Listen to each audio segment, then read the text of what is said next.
Pairs trading using machine learning. Understanding pairs trading, a foundation. Pairs trading is a market-neutral strategy that involves simultaneously buying one asset and selling another, highly correlated asset. The core premise revolves around the concept of mean reversion in the relationship between the two assets. When the price ratio or spread between these two assets deviates significantly from its historical average, the strategy assumes it will eventually revert to that mean. Traders aim to profit from this convergence. Consider a hypothetical example involving two tech giants, Apple, code snippet, and Microsoft, code snippet. Historically, these stocks might exhibit a strong positive correlation, moving in tandem with the broader tech sector. If, for some reason, code snippet's price surges relative to code snippets, creating an unusually wide spread, a pairs trader might code snippet and code snippet, betting that their relative prices will converge back to their historical relationship. Conversely, if code snippet significantly underperforms code snippet, creating an unusually narrow spread, the trader might code snippet and code snippet. Why machine learning for pairs trading? Traditional pairs trading often relies on statistical arbitrage techniques, such as co-integration tests or simple moving averages of the spread. While effective in stable market conditions, these methods can struggle with several limitations. Nonlinear relationships, the relatio. The shift between two assets might not always be linear. Market dynamics are complex, and simple linear models may fail to capture intricate dependencies or regime shifts. Adapting to market regimes. Market conditions change. A pair that was highly correlated in one regime, e.g., bull market, might diverge in another, e.g., bear market, high volatility. Traditional static models may not adapt quickly enough to these shifts. Identifying complex patterns. The factors influencing the spread can be numerous and interact in non-obvious ways. Machine learning, ML, excels at uncovering these hidden, complex patterns from vast datasets, going beyond simple statistical thresholds. Machine learning offers significant advantages by providing more robust and adaptive frameworks. It can handle high-dimensional data, model nonlinear relationships, and learn to adapt to evolving market conditions, potentially leading to more accurate spread predictions and more timely signal generation. Machine learning applications in pairs trading. Machine learning can be integrated into various stages of a pairs trading strategy, significantly enhancing its capabilities. ML for pair selection. Before any trading can occur, suitable pairs must be identified. Traditionally, this involves correlation analysis, co-integration tests, or distance metrics. ML can augment this process by clustering algorithms, grouping stocks based on their price movements, fundamental characteristics, or industry sectors identifying naturally forming families of assets that might exhibit stable relationships. Examples include k-means or hierarchical clustering. Dimensionality reduction. Techniques like principal component analysis, PCA, can identify underlying common factors influencing asset prices, helping to uncover implicit relationships that might not be obvious from simple correlations. Supervised learning, training models to classify potential pairs as tradable or non-tradable based on historical performance metrics or the stability of their relationship over different market conditions. ML for feature engineering. Features are the input variables used by a machine learning model. In financial markets, raw price data alone might not be sufficient. Feature engineering involves creating new, more informative variables from raw data that can better explain or predict the target variable. For pairs trading, this can include lagged spreads/prices, past values of the spread itself or the individual asset prices, capturing time series dependencies. Volatility measures, rolling standard deviations of returns for each asset or the spread itself, which can indicate periods of market stress or opportunity. Volume data. Trading volume can indicate market interest, liquidity, or potential turning points when combined with price action. Macroeconomic indicators. Interest rates, inflation, GDP growth, or sector-specific news that might influence the relationship between assets and AF. Affect their long-term spread. Technical indicators, RSI, MACD, Bollinger Bands applied to individual assets or the spread, providing insights into momentum, overbought/oversold conditions, or volatility envelopes. These engineered features provide the ML model with a richer context to understand and predict the spread's behavior, moving beyond simple price relationships. ML for spread prediction. The primary application of machine learning in this context is to predict the future behavior of the spread between two assets. Rather than simply assuming mean reversion based on historical averages, an ML model can provide a more nuanced forecast of the spread's direction and magnitude. The spread itself can be defined in various ways, most commonly as the difference between the normalized prices of the two assets, or the residual from a regression of one asset's price on the others. Common types of machine learning algorithms employed for spread prediction include regression models, such as linear regression, ridge, lasso, support vector regressors, SVR, random forests, or gradient boosting machines, e.g., XGBoost, LightGBM. These models predict a continuous value, the spread. Time series models, including ARIMA, Profit, or more advanced deep learning architectures like recurrent neural networks, RNNs, and long short-term memory, LSTM, networks, which are specifically designed to handle sequential data and capture complex temporal dependencies. Let's illustrate how It might begin to prepare data and conceptualize the spread for an ML model. We'll use a hypothetical scenario to demonstrate the process.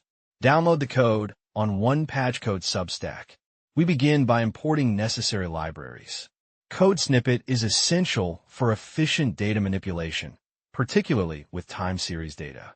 Code snippet provides numerical operations, and code snippet, Scikit-learn, is a widely used library offering various machine learning tools, including models and data splitting utilities. Download the code on one PyTorch Substack. This initial code block sets up our hypothetical price data for two assets, code snippet and code snippet. We simulate 252 daily closing prices, representing approximately one trading year. We introduce random walk characteristics for realistic price movements and add a subtle nonlinear component to code snippet to illustrate scenarios where simple linear relationships might not fully capture the dynamics. The code snippet creates a time series index, mimicking real financial data. Download the code on one PyTorch Substack. Here, we calculate the spread between code snippet and code snippet. A robust way to define the spread, especially for co-integrated assets, is to use the residuals from a linear regression of one asset's price on the other.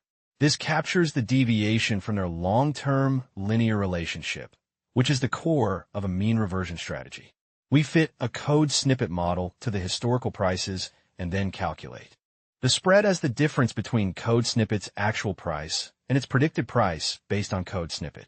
This code snippet column will be our primary target variable for prediction using machine learning. Download the code on one PyTorch Substack. This block demonstrates basic feature engineering. We create lag versions of the code snippet, code snippet, code snippet, and a 5-day moving average of the spread, code snippet. These are common time series features that provide the model with historical context about the spread's behavior. We shift them by one period, code snippet, to ensure we are not using future information, i.e., today's spread, to predict today's spread, which would lead to data leakage. Finally, we drop any rows that now contain code snippet values due to these operations, preparing the dataset for machine learning. Download the code on one PyTorch Substack. Here, we define our feature matrix code snippet, the inputs for our model, and our target variable code snippet, what we want to predict. For time series data, a simple random split with code snippet is inappropriate as it would introduce look-ahead bias, allowing the model to see future data during training. Instead, we perform a chronological split, using the first 80% of the data for training and the remaining 20% for testing. This simulates how a model would perform on unseen, future data in a real trading scenario. Download the code on one PyTorch Substack. This final code block FO. Our spread prediction demonstrates the core concept, training a machine learning model. We choose a simple code snippet model for illustration purposes, though in practice, more sophisticated models like random forests, gradient boosting machines, e.g., XGBoost, LightGBM, or even deep learning models like long short-term memory, LSTM, networks are often employed for time series prediction due to their ability to capture complex nonlinear relationships. We fit the model on our training data, code snippet, and then use it to make predictions on the unseen test data, code snippet. The output shows a comparison of actual versus predicted spreads, conceptually demonstrating the model's ability to forecast the spread's future values. From spread prediction to actionable trading signals. Once an ML model can predict the spread, the next critical step is to translate these predictions into actionable trading signals. The mechanism depends on the specific pair's trading strategy being implemented. For a mean reversion strategy, the predicted spread is compared against a threshold or a predicted range. Entry signal: long the underperformer, short the outperformer if the model predicts the spread will widen significantly from its current narrow state, or narrow significantly from its current wide state, depending on how spread is defined, indicating a deviation from the mean, a trade might be initiated. For example, if the spread, asset A, asset B, is predicted to increase significantly, it implies asset A is expected to outperform asset B. If the current spread is very low, meaning asset A has underperformed relative to asset B, a long asset A/short asset B trade might be triggered, anticipating the spread to widen back to its mean. Exit signal: when the predicted spread reverts closer to its mean, or if the prediction indicates a reversal against the trade, the position might be closed to lock in profits or limit losses. Stop-loss mechanisms can also be based on predicted spread levels. For divergent strategies, the focus might be on predicting continued divergence rather than mean reversion. If the model predicts the spread will continue to expand in a certain direction, signals could be generated to ride that trend, which is less common in classic pairs trading, but possible with ML. The accuracy and reliability of these trading signals are directly tied to the accuracy of the spread predictions. Machine learning allows for more dynamic and adaptive thresholds and decision rules, potentially leading to more profitable and robust trading strategies compared to static, rule-based approaches. However, it's crucial to manage risks, backtest thoroughly, and understand the limitations of any predictive model in dynamic financial markets. Machine learning in pairs trading. Pairs trading is a classic mean reversion strategy in quantitative finance, predicated on the idea that two historically related assets, when their price spread deviates, will eventually revert to their long-term equilibrium. This chapter delves into how machine learning can significantly enhance the signal generation aspect of this strategy, specifically by predicting the future behavior of the spread. To ground our discussion, let's re-establish the core concepts. Imagine two highly correlated assets, for instance, two exchange-traded funds, ETFs, tracking the same index but from different providers, like Code Snippet, SPDR S&P 500 ETF Trust, and Code Snippet, iShares Core S&P 500 ETF. While they track the same underlying index, minor price discrepancies can emerge due to various factors such as liquidity, trading volumes, or temporary market inefficiencies. A pair's trading strategy seeks to profit from these temporary mispricings. The fundamental assumption of mean reversion is that such temporary deviations are not permanent. If Code Snippet becomes unusually expensive relative to Code Snippet, a pairs trader would simultaneously sell Code Snippet and buy Code Snippet, anticipating that their prices will converge back to their historical relationship. When a spread reverts to its mean, the trader closes both positions, ideally profiting from the convergence. The three critical components of a successful pairs trading strategy.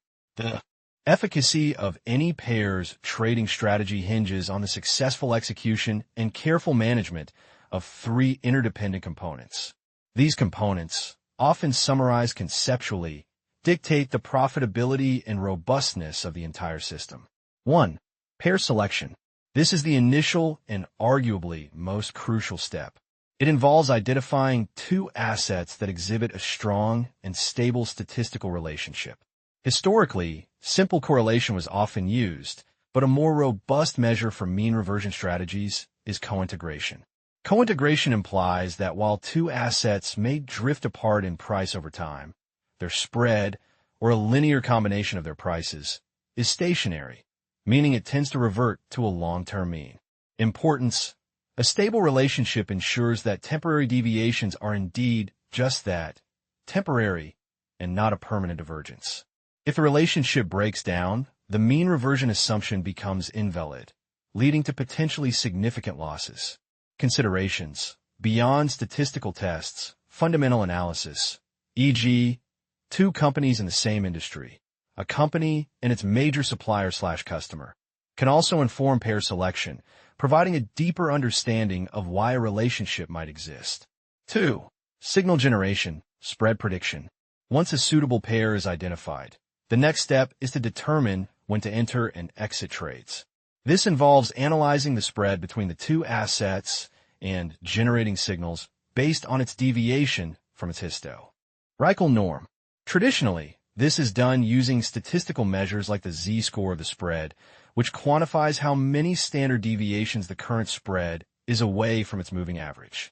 Importance: accurate signal generation ensures that trades are initiated when the mispricing is significant enough to warrant a trade and exited when the mispricing has corrected, or when a stop-loss is triggered.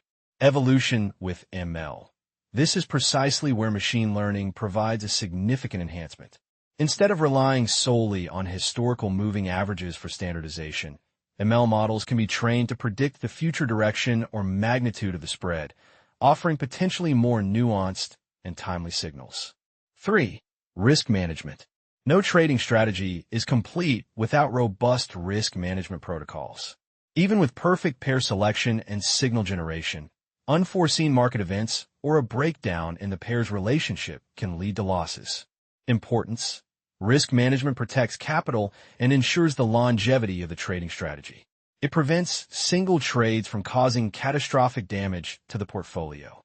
Key elements: this includes setting predefined stop-loss levels, e.g., exiting a trade if the spread deviates beyond a certain z-score or absolute value, limiting position size, and continuously monitoring the statistical relationship between the pair's assets.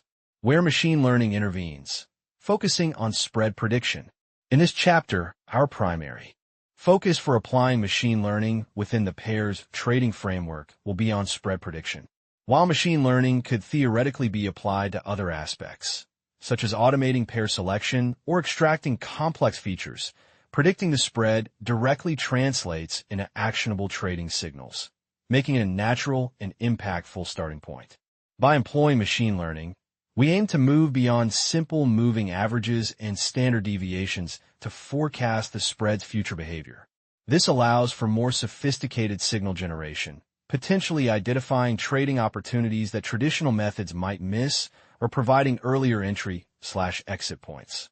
We will explore various machine learning algorithms suitable for time series prediction, including regression models, such as linear regression, ridge, or lasso regression, which establish a linear relationship between features and the spread.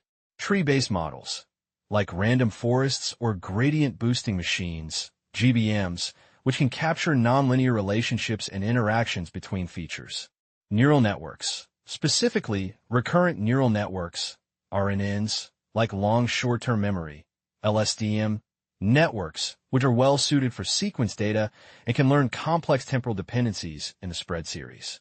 Clarifying predicted spread versus z-score calculation. It's crucial to distinguish between how a moving average is used in a traditional z-score calculation and what a predicted spread means in the context of machine learning. The professor's analysis highlighted this as a common point of confusion. Traditional z-score calculation. In traditional pairs trading, the z-score is calculated to standardize the daily spread, making it comparable across different periods and pairs. The formula for a z-score is $z equals \frac \text, current spread, \text, moving average of spread, \text, moving standard deviation of spread, $.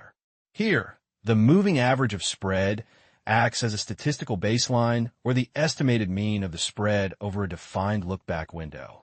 It is used to normalize the current spread, indicating how far it has deviated from its recent average in terms of standard deviations. It is not a forecast of the future spread value. Let's illustrate with a simple Python example of calculating a rolling z-score. Download the code on one PyTorch Substack.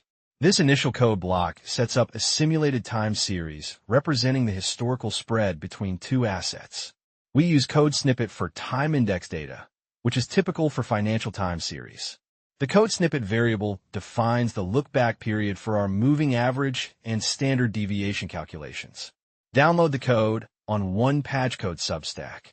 Here, we compute the core components for the z-score, the code snippet and code snippet.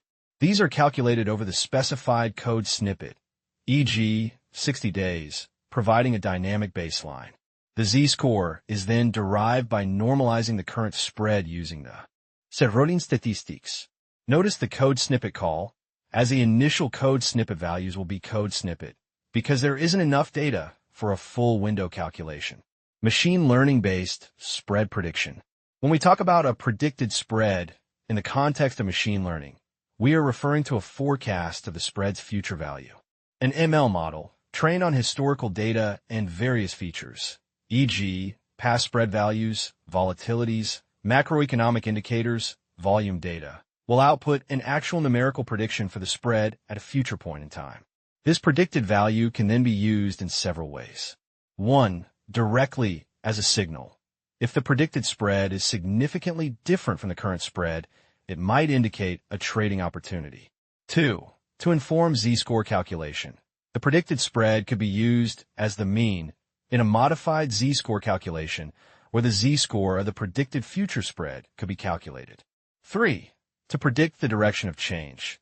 The model might simply predict whether the spread will widen or narrow. Let's consider a simplified, conceptual example of how an ML model might predict a future spread value, contrasting it with a statistical moving average. Download the code on one PyTorch Substack. This snippet demonstrates the very first step in building a machine learning model, preparing the data and training a simple model. We create a data frame where code snippet, the spread from the previous day, is our single feed. And code snippet is our target. A code snippet model is then fitted to this data. This is a conceptual illustration, as real-world ML models for time series prediction are far more complex. Download the code on one PyTorch Substack. Now, we use our trained, albeit simple, ML model to make a prediction. We take the last observed spread value and feed it to the model to get a code snippet. This predicted value is a forecast based on the learned relationship, distinct from the code snippet, which is simply a historical average. This comparison highlights the difference. One is a statistical historical average used for normalization. The other is an actual forecast of a future value. Numerical example: trading mechanics with z-scores. To solidify the concept, let's walk through a hypothetical scenario of how a z-score would trigger trading actions. Scenario setup. Pair, asset A and asset B. Historical spread mean $100. Historical spread standard deviation $5. Current spread $1 12.50. Calculation. First, calculate the z-score for the current spread. Z równa się frac 112.50. 105 równa się frac 12.55 równa się 2.5. Trading actions based on z-score thresholds. Let's assume the following common threshold for trading. Enter short spread. Z-score plus 2.0, meaning asset A is overvalued relative to asset B. Enter long spread. Z-score minus 2.0, meaning asset A is undervalued relative to asset B. Exit position. Z-score between minus 0.5 and plus 0.5, meaning the spread has reverted to its mean. And stop loss. Z-score beyond plus or minus 3.0, indicating a potential breakdown of the relationship. In our example, with a z-score of plus 2.5, since $2.50 greater than $2, This indicates that asset A is significantly overvalued relative to asset B. Action: enter a short spread position. This involves simultaneously selling asset A, expecting its price to fall relative to B, buying asset B, expecting its price to rise relative to A. Now, let's extend our previous code example to include these decision rules. Download the code on OnePatchCode Substack. This block sets up a specific code snippet and calculates its z-score using the previously computed rolling mean and standard deviation. This simulates a specific point in time where a trading decision needs to be made. Download the code on OnePatchCode Substack. This final code chunk implements the decision logic based on the z-score thresholds. It clearly maps the calculated z-score to a specific trading action, demonstrating the practical application of a z-score in pairs trading. This type of rule-based signal generation is what machine learning aims to enhance or replace with more predictive and adaptive models. Importance of risk management in pairs trading. Even with advanced machine learning models for signal generation, risk management remains paramount. Pairs trading is not without its pitfalls, and a robust risk management framework is essential for long-term profitability. Common risks and best practices include breakdown, end of co-integration. The historical relationship between assets can change due to structural shifts in the market, industry, or company fundamentals. If co-integration breaks down, the mean reversion assumption is invalid, and what appears to be a temporary deviation could become a permanent divergence, leading to unlimited losses. Best practice: continuously monitor the statistical relationship, e.g., rolling co-integration tests. Implement strict stop-loss orders that trigger if the spread moves too far against the position, indicating a potential regime change rather than a temporary fluctuation. Black swan events. Unexpected market shocks can cause extreme volatility and disrupt established correlations. Best practice: diversify across multiple, uncorrelated pairs. Avoid overleveraging. Slippage and transaction costs. The theoretical profits from small spread movements can be eroded by the costs of executing trades, especially for high-frequency strategies. Best practice: factor in transaction costs when calculating profitability. Ensure sufficient liquidity in the chosen assets. Funding costs. Holding short positions can incur borrowing fees, which eat into profits. Best practice: account for these costs in strategy profitability calculations. By understanding these foundational concepts and the critical role of risk management, we can effectively integrate machine learning to enhance the signal generation process, moving beyond simple statistical rules to more PR. Addictive and adaptive trading strategies. The machine learning workflow, from data to prediction. A typical machine learning project, especially in quantitative finance, follows a structured workflow. This systematic approach ensures that models are developed, evaluated, and deployed effectively. While specific steps may vary, the core components remain consistent. 1. Data acquisition and preparation. Sourcing relevant financial data, e.g., historical prices for pairs, and cleaning it for consistency and accuracy. This often involves handling missing values, outliers, and ensuring data types are correct. 2. Feature engineering. Transforming raw data into features, input variables, that the machine learning model can learn from. This is a critical step in finance, as domain expertise often dictates the effectiveness of features. 3. Model selection and architecture definition. Choosing an appropriate machine learning model type, e.g., linear regression, support vector machine, random forest, neural network, and defining its structural properties. 4. Model training. Feeding the prepared features and corresponding target values, e.g., future spread values, to the chosen model, allowing it to learn patterns and relationships by adjusting its internal parameters. 5. Model evaluation.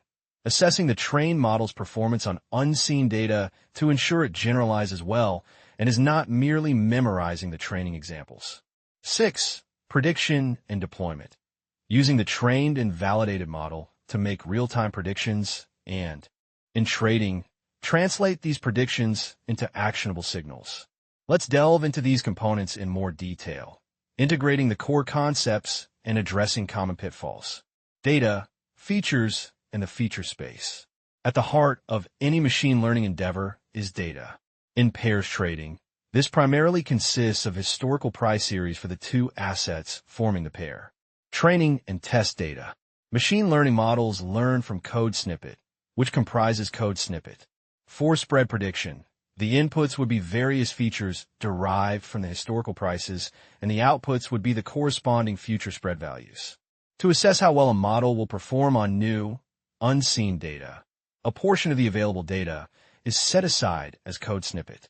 This separation is crucial for evaluating a model's code snippet. A common split is 70 to 80% for training and 20 to 30% for testing. It is crucial that the test data represents a period after the training data to simulate real-world forward testing. Feature space augmentation. Raw price data, while fundamental, often lacks the necessary structure or predictive power for complex financial patterns. Code snippet is the process of creating new input variables, or code snippet, from the raw data. These features transform the raw data into a code snippet that the model can more effectively learn from. A well-engineered feature set can significantly improve model performance, often more than selecting a complex model. For pairs trad, ING, common features can include historical spreads, lag values of the spread itself, capturing its autocorrelation and recent behavior. Moving averages, short-term and long-term moving averages of the spread, indicating trend and momentum. Volatility measures, rolling standard deviation or other dispersion measures of the spread, indicating its current level of fluctuation and potential for large movements. Price ratios/differences, the core spread calculation itself, but potentially other variations or transformations, e.g., logarithmic spread. Technical indicators, indicators traditionally used in technical analysis, such as relative strength index, RSI, moving average convergence divergence, MACD, or Bollinger Bands. These can be applied to the individual asset prices or the spread itself to capture market sentiment, overbought/oversold conditions, or trend strength. Fundamental data. While less common for high-frequency pairs trading, for longer horizons, fundamental data like earnings, industry news, or macroeconomic indicators could be incorporated. Let's illustrate how simple features might be engineered for a hypothetical spread series. Download the code on OnePageCode Substack. This initial code block sets up a simulated code snippet using code snippet and code snippet. We create a time series of code snippet with some random walk characteristics and a sinusoidal component to make it a bit more realistic. This series will serve as our base for feeder. E-engineering, representing the raw input for our machine learning model. Download the code on OnePageCode Substack. Here, we compute two common technical indicators, simple moving averages, SMAs. We calculate a short-term, 5-day, and a long-term, 20-day, SMA of the code snippet. These features can help capture trend information and potential mean reversion signals, e.g., when the spread deviates significantly from its long-term average. Note that the initial values will be code snippet until enough data points are available for the rolling window calculation. Download the code on OnePageCode Substack. This chunk adds two more types of features: code snippet, using rolling standard deviation, and code snippet of the spread itself. Volatility can indicate periods of higher risk or potential mean reversion, while lag values directly capture the spread's historical behavior, which is often a strong predictor of its future direction. For example, a high current spread might predict a future decrease if the pair is mean reverting. Download the code on OnePageCode Substack. Finally, all the engineered features are combined into a single code snippet. The code snippet method removes rows where any feature is code snippet, which occurs at the beginning of the series due to the rolling window calculations and shifting. This code snippet represents our code snippet, ready to be used as input for a machine learning model. The spread column itself might be the target variable. Code snippet for prediction, with the other columns serving as the input features, code snippet. Machine learning model versus algorithm. It's important to distinguish between a code snippet and a code snippet. These terms are often used interchangeably in casual conversation, but their precise definitions are distinct. A machine learning algorithm is the process or recipe used to learn patterns from data. It's the set of mathematical steps and rules that define how a model is trained. Think of it as the instruction manual for baking a cake. Examples include the ordinary least squares algorithm for linear regression, the backpropagation algorithm for neural networks, or the decision tree algorithm. It's the method used to find the optimal parameters. A machine learning model is the output or artifact of the training process. It's the train function that has learned specific parameters, weights, coefficients, decision rules, etc. from the training data. Once trained, this model can take new, unseen inputs and produce predictions. Think of it as the baked cake itself, ready to be served. It embodies the knowledge extracted from the data. So, you use a machine learning algorithm to train a machine learning model. For instance, you might use the code snippet algorithm from Scikit-learn to train a code snippet that predicts spread values. Model parameters and architecture. Every machine learning model has characteristics that define its behavior and capacity to learn. These are divided into parameters that are learned and architectural choices that are set. Model parameters. Code snippet, also known as code snippet, or code snippet, are the internal variables that the machine learning algorithm adjusts during the training process. These parameters essentially define the learned relationship between the input features and the output target. For example, in a simple linear regression model, $y equals mx plus b dollar, code snippet, slope, and code snippet, intercept, are its parameters. In a neural network, these are the weights and biases of its connections between neurons. These parameters are learned directly from the data during training to minimize the model's error. Model architecture. Code snippet refers to the structural definition of the model. It's the fixed design choices made before training begins. These choices dictate the model's complexity and how it processes information. Examples include the type of model, e.g., support vector machine, random forest, neural network.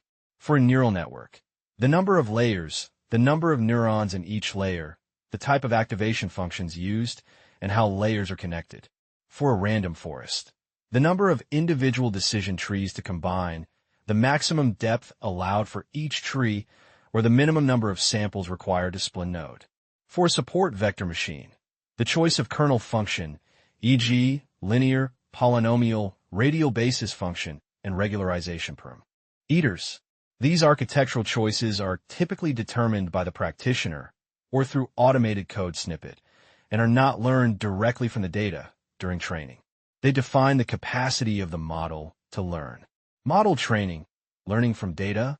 The training phase is where the machine learning model learns from the provided code snippet. The primary objective is for the model to find the optimal set of code snippet that best map the input features to the target outputs, thereby minimizing prediction errors. Cost measure, loss function. To guide the learning process, a code snippet is used. This function quantifies the discrepancy between the model's predictions and the actual target values in the training data. The goal of training is to minimize this cost.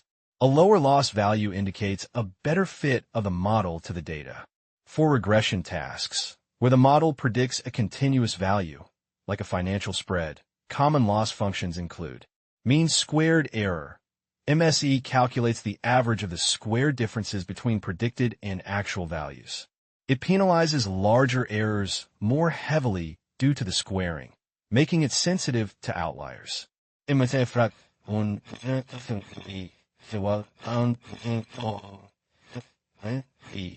$2, where $dollar is the actual, true value, $hat, $5 is the predicted value, and $, is the number of data points.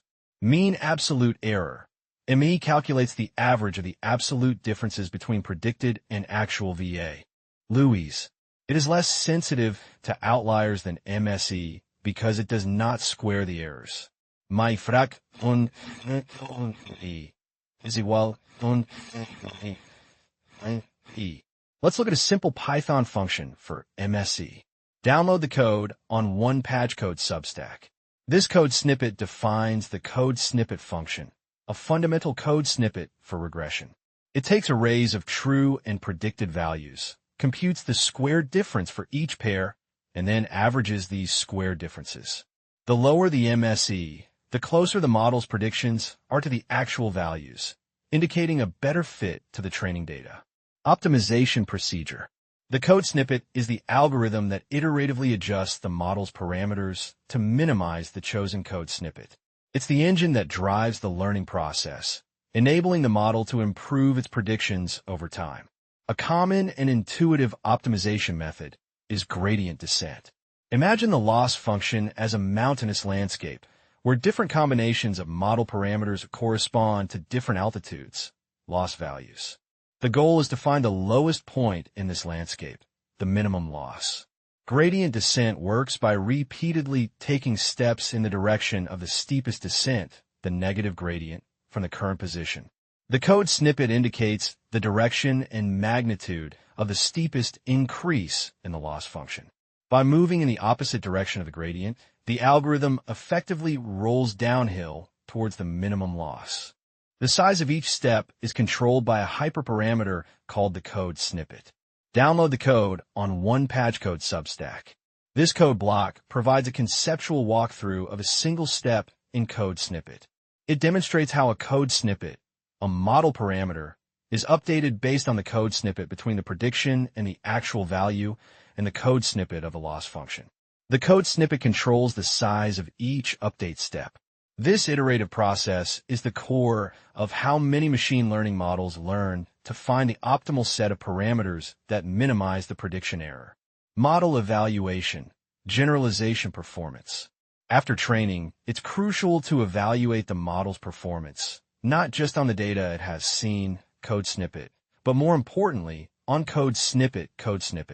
This is because the ultimate goal is for the model to perform well on future, real-world data. Generalization performance. Code snippet refers to how well a model performs on new, previously unseen data. A model with good generalization performance has successfully learned the underlying patterns and relationships in the data rather than just memorizing the training examples. This is paramount in quantitative finance, where future market conditions will always be unseen and a model must adapt to them to be profitable. A model that generalizes well is robust and reliable. Interpolation versus extrapolation. The distinction between code snippet and code snippet is vital for understanding model reliability and potential pitfalls in financial forecasting. Interpolation. Making predictions for input values that fall within the range of values seen during training. Models generally perform well here, as they have learned patterns and relationships in this specific data space. This is like predicting the spread for a day that falls within the historical range of spread values observed. Extrapolation. Making predictions for input values that fall outside the range of values seen during training. This is significantly riskier and often leads to less reliable predictions.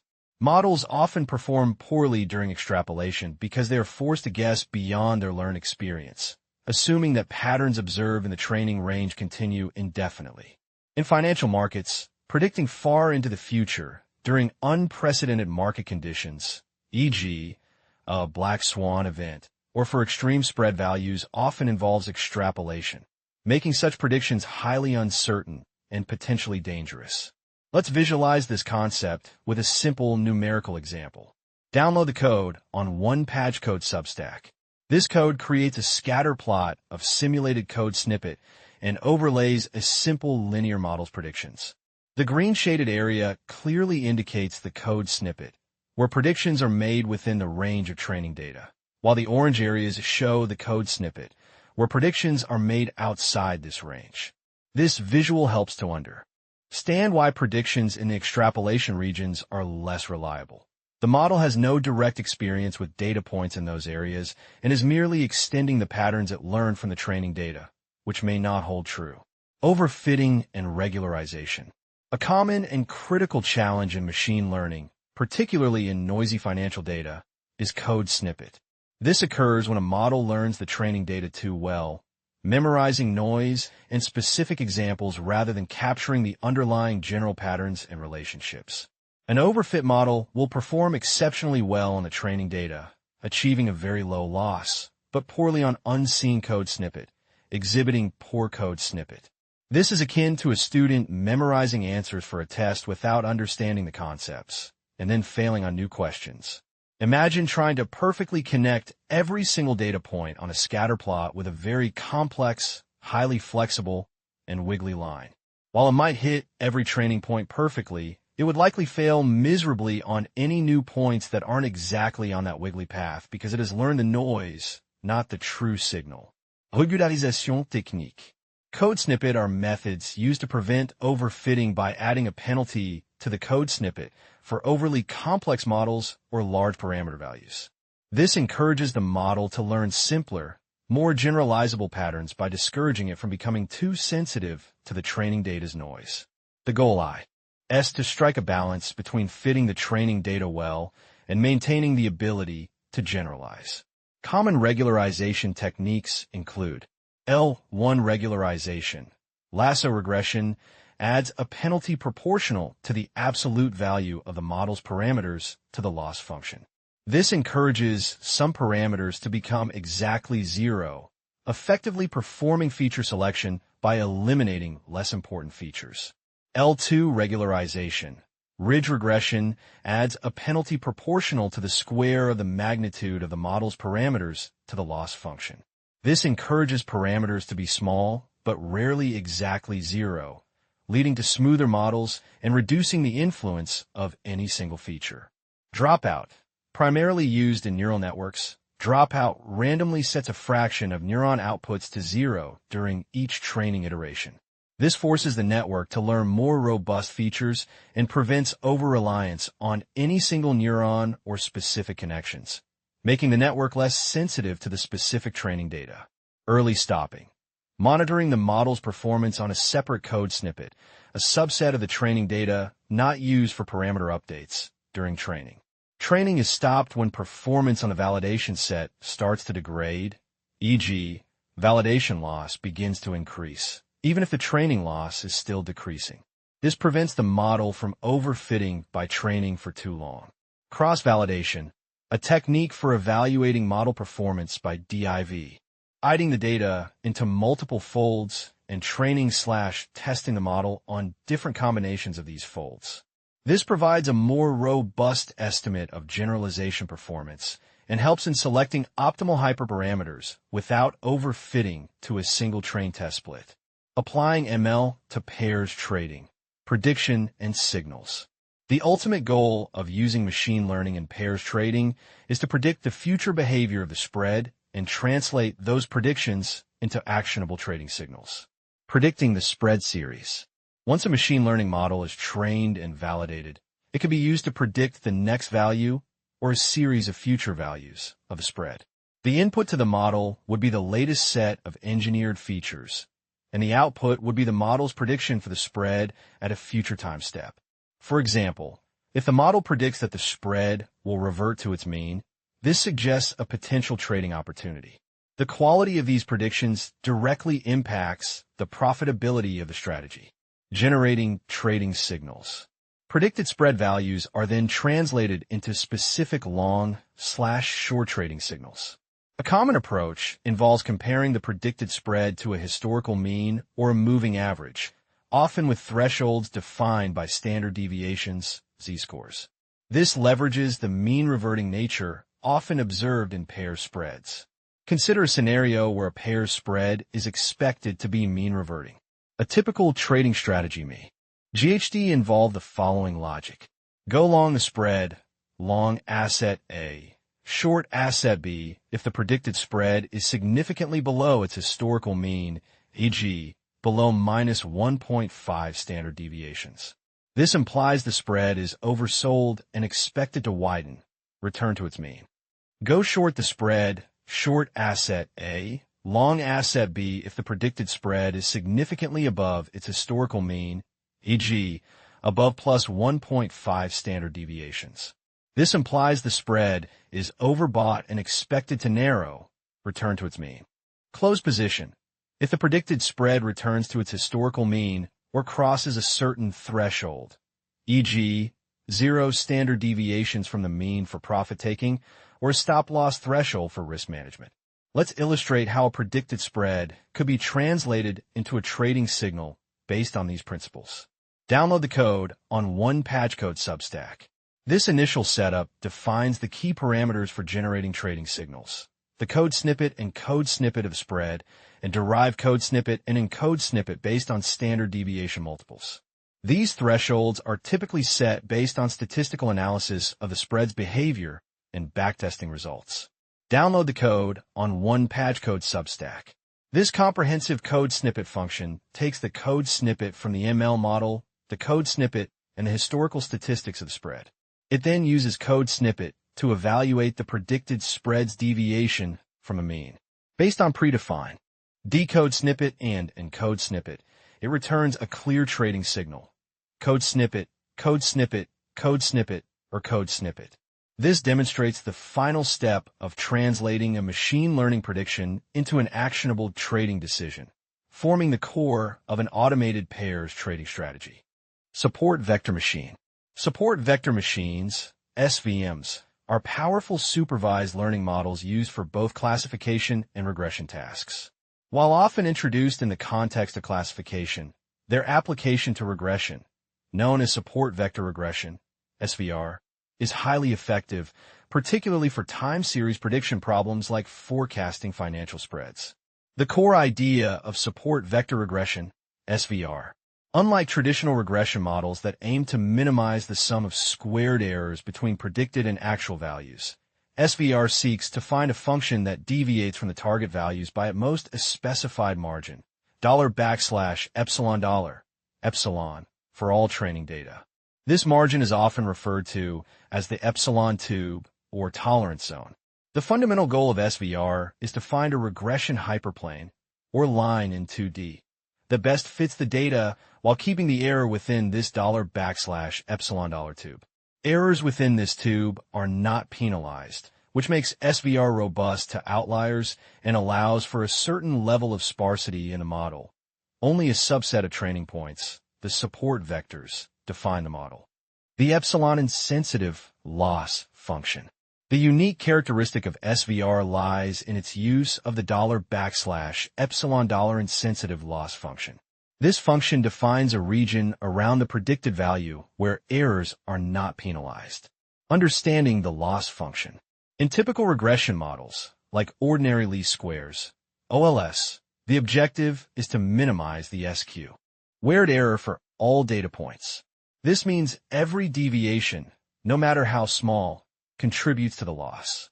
The $\epsilon insensitive loss function, however, introduces a dead zone or tolerance level $\epsilon. If the absolute difference between the predicted value $f(x) and the actual value $y) is less than or equal to $\epsilon $yfx \loop\epsilon, the loss is 0. The model is considered correct within this margin. If the absolute difference is greater than $\epsilon $yfx \epsilon, a linear penalty is applied proportional to the amount by which the error exceeds $\epsilon. This can be expressed mathematically as $L epsilon I f égale max 0 I f x epsilon $. Contrast with squared error loss. Let's compare this to the common mean squared error, MSE loss. $L YMSE O I f égale I f $2. Feature epsilon insensitive loss, squared error loss, MSE.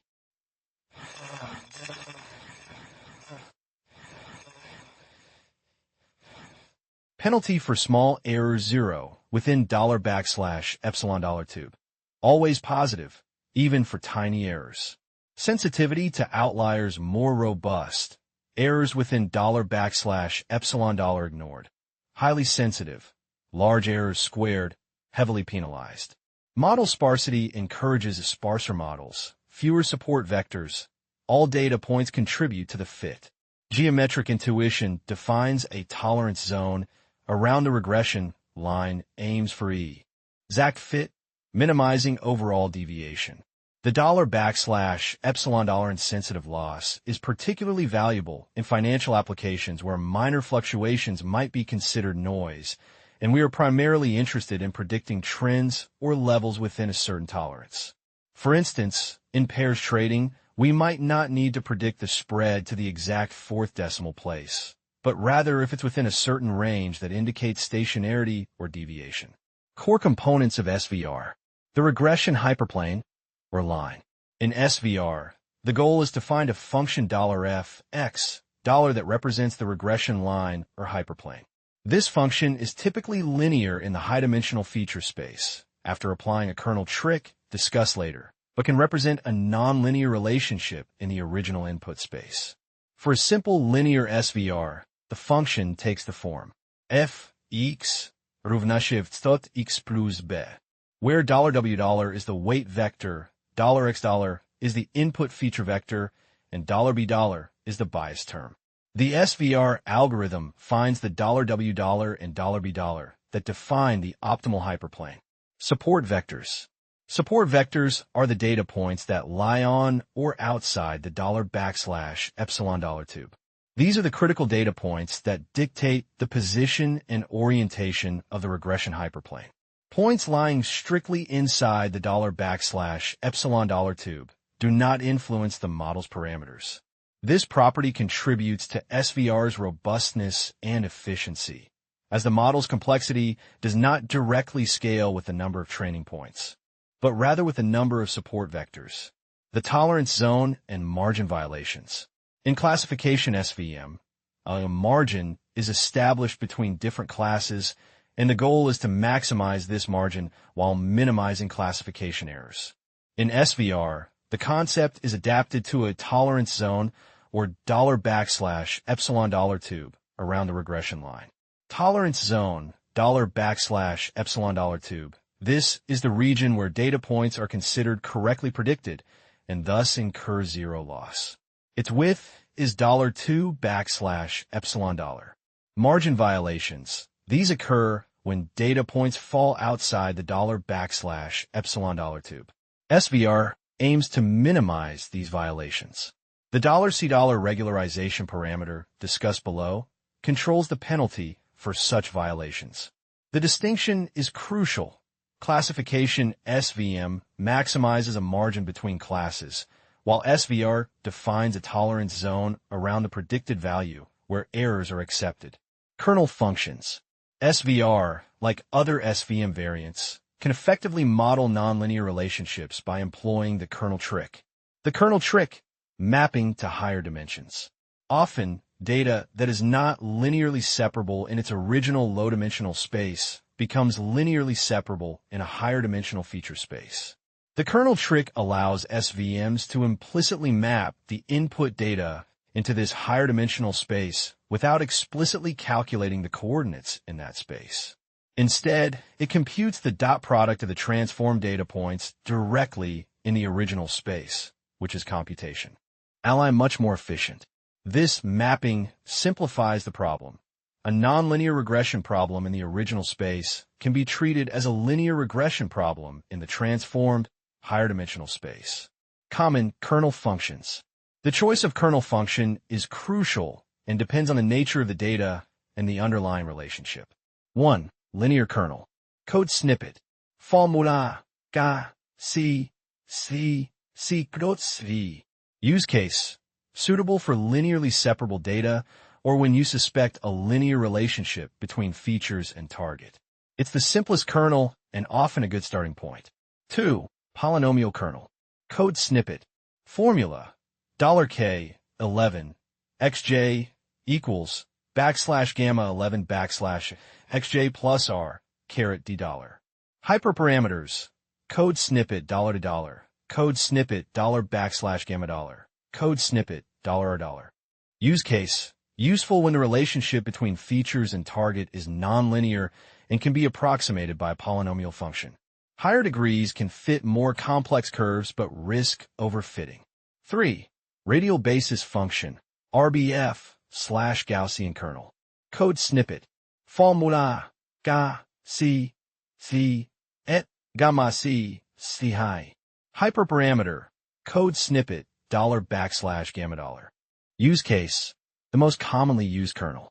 It can map data into an infinite dimensional space and handle complex nonlinear relationships. It's very flexible and often performs well when the underlying function is unknown or highly nonlinear.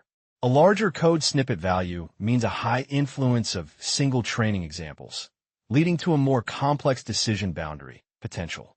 Overfitting.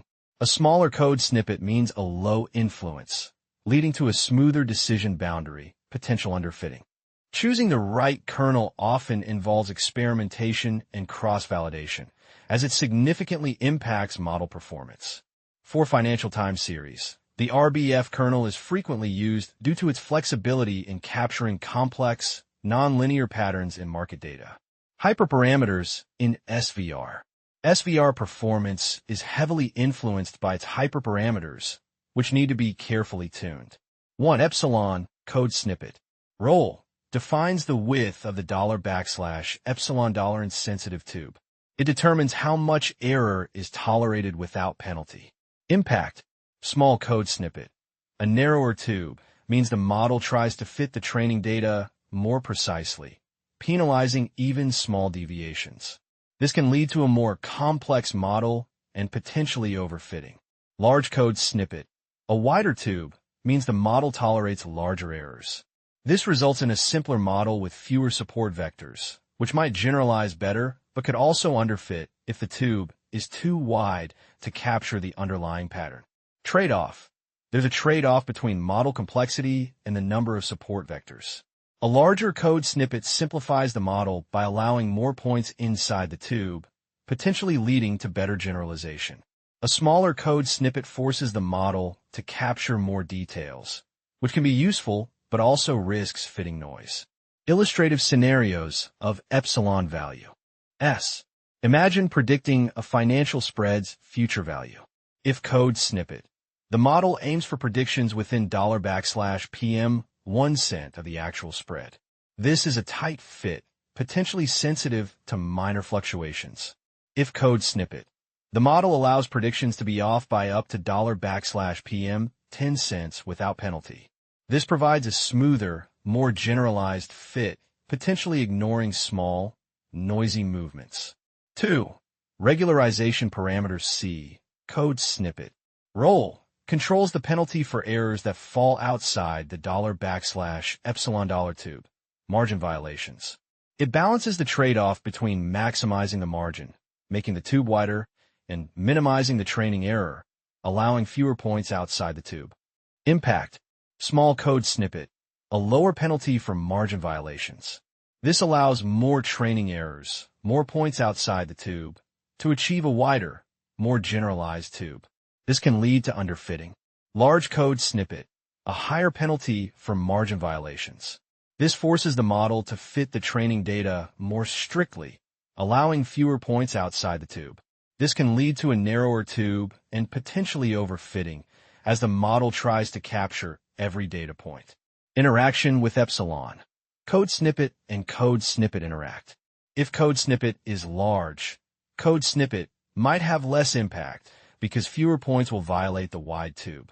If code snippet is small, code snippet becomes very important as it dictates how much the model is willing to penalize the numerous violation. S of the narrow tube. 3. Gamma code snippet for RBF and polynomial kernels. Role defines the influence of a single training example. Impact. Small code snippet. A low influence, meaning a larger radius of influence for each support vector. This results in a smoother decision boundary and potentially underfitting. Large code snippet. A high influence, meaning a smaller radius of influence. This results in a more complex, wiggly decision boundary that can capture fine details but is prone to overfitting. Optimization problem. At its core, SVR solves a convex optimization problem to find the optimal $W and $B that define the regression hyperplane. This involves minimizing a cost function that includes a term for the flatness of the function, controlled by $W, and a term for the $\epsilon insensitive loss with penalties for errors outside the tube, controlled by $C. This problem is typically solved using quadratic programming, QP, techniques. While the mathematical details of QP are beyond the scope of this section, understanding that SVR finds a globally optimal solution, due to the convexity of the problem, is important. Practical considerations: feature scaling. When using SVMs, it is almost always recommended to scale your features. SVM algorithms are sensitive to the scale of the input features because they calculate distances between data points. Features with larger numerical ranges can disproportionately influence the distance calculations and consequent. TLY, the hyperplane. Standardization. Code snippet transforms data to have a mean of 0 and a standard deviation of 1. Normalization. Code snippet scales data to a fixed range, usually 0 to 1. Scaling ensures that all features contribute equally to the distance calculations, leading to more stable and better performing models. SVR implementation in Python with code snippet. Let's demonstrate SVR using code snippet with a synthetic dataset, then visualize its behavior, and finally, show how to tune its hyperparameters. 1. Generating synthetic data. We'll create a simple nonlinear dataset to illustrate SVR's ability to fit curves. Download the code on OnePageCode Substack. This initial code snippet sets up our environment by importing necessary libraries and generating a synthetic dataset. Code snippet represents our input feature, e.g., a lag spread value, and code snippet is the target, e.g., the current spread value. We've introduced a nonlinear sine wave relationship and added some random noise to simulate real-world data complexity. 2. Basic SVR model training and visualization. Now, let's train a basic SVR model using the RBF kernel and visualize its fit, including the epsilon tube and support vectors. Download the code on OnePageCode Substack. Here, we first scale both the input features, code snippet, and the target variable, code snippet. Feature scaling is vital for SVMs to perform well. We then initialize and code snippet model with an RBF kernel A. ND specific values for code snippet, and code snippet. These are initial arbitrary values. We'll tune them later. The model is trained on the scaled data, and predictions are then inverse transformed back to the original scale for easier interpretation. Download the code on OnePageCode Substack. This segment focuses on visualizing the SVR model. We plot the original data points, the SVR's fitted regression line, and crucially, the $\epsilon tube. The code snippet function helps us visualize this tolerance zone. We also highlight the support vectors, which are the data points that determine the model's position. These are the points on or outside the $\epsilon tube. Notice how we need to carefully handle the scaling to correctly visualize the $\epsilon tube and support vectors in the original data scale. 3. Hyperparameter tuning with cross-validation. Manually selecting code snippet, and code snippet is inefficient. Code snippet, or code snippet for larger search spaces, is a robust method for hyperparameter tuning using cross-validation. Download the code on OnePageCode Substack. This code block sets up code snippet. We define a code snippet which specifies the range of values for code snippet, and code snippet that code snippet will systematically test. The code snippet parameter is set to code snippet because code snippet always tries to maximize the score, so we use the negative MSE for minimization. Code snippet means 5FO. LD cross-validation will be performed for each parameter combination. Code snippet utilizes all available CPU cores for faster computation. Download the code on OnePageCode Substack. After code snippet completes, we can access the code snippet and code snippet attributes to see the optimal hyperparameter combination and its performance. We then retrieve the code snippet, the SVR model trained with these optimal parameters, and use it to make predictions. Finally, we visualize the results of the optimized model, observing how the code snippet tube and support vectors might have changed compared to our initial arbitrary model, reflecting a better fit to the data. Applying SVR to financial spread prediction. In the context of pairs trading, SVR can be used to predict the future value of the spread series. The input features for the SVR model could include lag spread values, previous values of the spread itself, e.g., spread at $T, $1, $T, $2, etc. This captures the time series dependency. Technical indicators. Indicators derived from the spread or the individual asset prices that might predict spread behavior, e.g., moving averages of the spread, Bollinger Bands deviation, RSI, of the spread. Fundamental data. While less common for high-frequency pairs trading, for longer-term strategies, factors like earnings reports or news sentiment could be incorporated. Conceptual feature preparation for SVR and trading. Let's consider a simplified example of preparing lag FIDO. Residential for spread prediction. Assume we have a code snippet, which is a number PY array or Panda series. Download the code on one PageCode Substack. This code snippet demonstrates how to create lag features from a time series, which is a common practice for time series forecasting. The code snippet function generates new columns representing past values of the spread. Code snippet would then contain these lag values, e.g., code snippet, and code snippet would be the current spread value code snippet. This structured data is then suitable for training an SVR model. Once the SVR model is trained on such features, it can predict the next expected spread value, generating trading signals. The predicted spread values from SVR can be directly translated into trading signals. Mean reversion.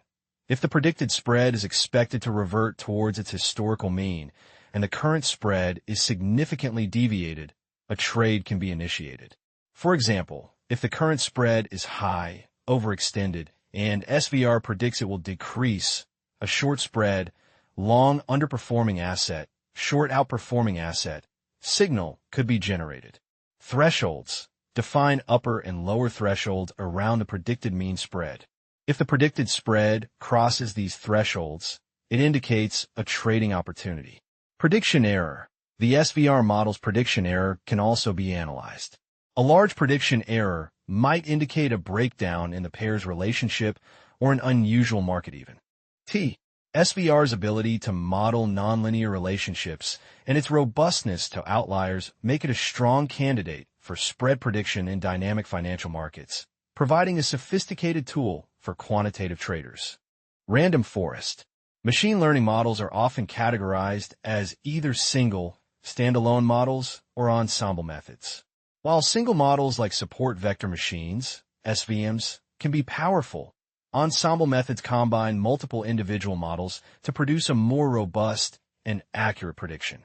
The random forest algorithm is a prime example of an ensemble learning method specifically designed to overcome the limitations of its individual building blocks, decision trees. Decision trees, the fundamental building blocks.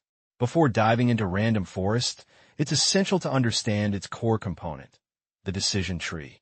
A decision tree is a flowchart-like structure where each internal node represents a test on an attribute, e.g., is code snippet greater than 0.01.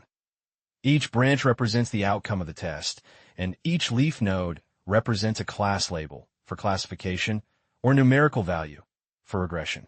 For regression tasks, such as predicting the future spread in pairs trading, a decision tree works by recursively partitioning the input data space into smaller and smaller regions. Within each region, the tree predicts a constant value, typically the average of the target variable for all training samples falling into that region. Consider a simple scenario where we want to predict the spread based on the price difference between two assets. A decision tree might create rules like, if code snippet is low, predict a small spread.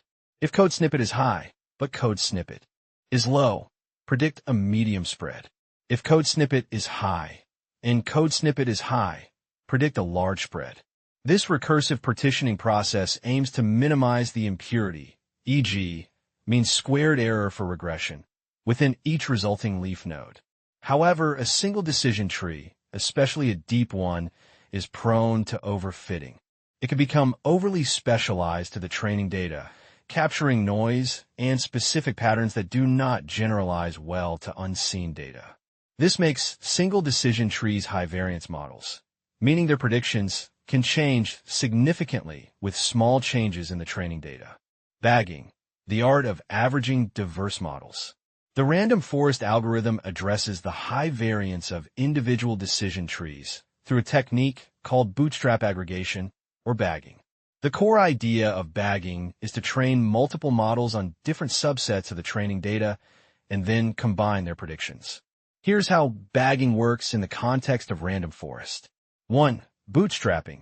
Instead of training all trees on the entire dataset, random forest creates multiple, e.g., hundreds or thousands, new training datasets by sampling with replacement from the original dataset.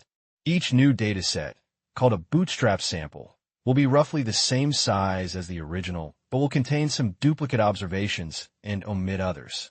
This ensures that each tree sees a slightly different version of the training data, promoting diversity among the individual trees. 2. Training independent trees. A separate decision tree is trained on each of these bootstrap samples. Since each tree is trained on a different subset of data, they will naturally learn different patterns and make different errors. 3. Aggregation. For a regression task like spread prediction, the final prediction from the random forest is obtained by averaging the predictions of all the individual trees. For classification, it's typically a majority vote. The power of bagging lies in the reduction of variance. By averaging the predictions of many diverse, high-variance trees, the random forest ensemble significantly reduces the overall variance without substantially increasing the bias. Think of it like polling a diverse group of experts. While individual experts might have strong, but sometimes incorrect opinions, the average opinion across a large, diverse group tends to be more reliable. Feature randomness, decorrelating the trees. While bagging helps create diverse trees by varying the training data, random forest introduces an additional layer of randomness to further decorrelate the trees. Feature bagging or feature randomness. When each decision tree is being built within the random forest, at each split point node, it does not consider all available features. Instead, it randomly selects a subset of features to choose from for that particular split. For example, if you have 10 features, a tree might only consider 3 or 4 of them at each split. This feature randomness is crucial because it further decorrelates the trees. If there are very strong features in the dataset, all trees might tend to pick those features at the top splits, leading to highly correlated trees. By forcing trees to consider only a random subset of features, even strong features might be excluded from some trees, encouraging others to find alternative, less obvious patterns. It improves robustness. If one feature is noisy or misleading, its impact is limited to only a subset of trees, preventing it from dominating the entire ensemble's decision. The combination of data bootstrapping and feature randomness ensures that the individual decision trees within a random forest are as diverse and independent as possible. This independence is key to the ensemble's ability to reduce variance and provide more stable and accurate predictions. The random forest algorithm in action. Let's summarize the high-level workflow for training and using a random forest model for spread prediction. 1. Data preparation. Gather your historical pairs trading data. Extract relevant features, e.g., historical spread, price differences, volatility, volume ratios, and define your target variable, e.g., next period spread change. 2. Ensemble construction. Decide on the number of trees, code snippet, for the forest. For each tree, draw a bootstrap sample of the training data. Train a decision tree on this bootstrap sample. At each node split, randomly select a subset of features to see. On-sider. 3. Prediction. To make a prediction for a new, unseen data point, pass the data point down each individual tree in the forest. Each tree will output its own spread prediction. Average all the individual tree predictions to get the final random forest prediction. Advantages of random forest for quantitative trading.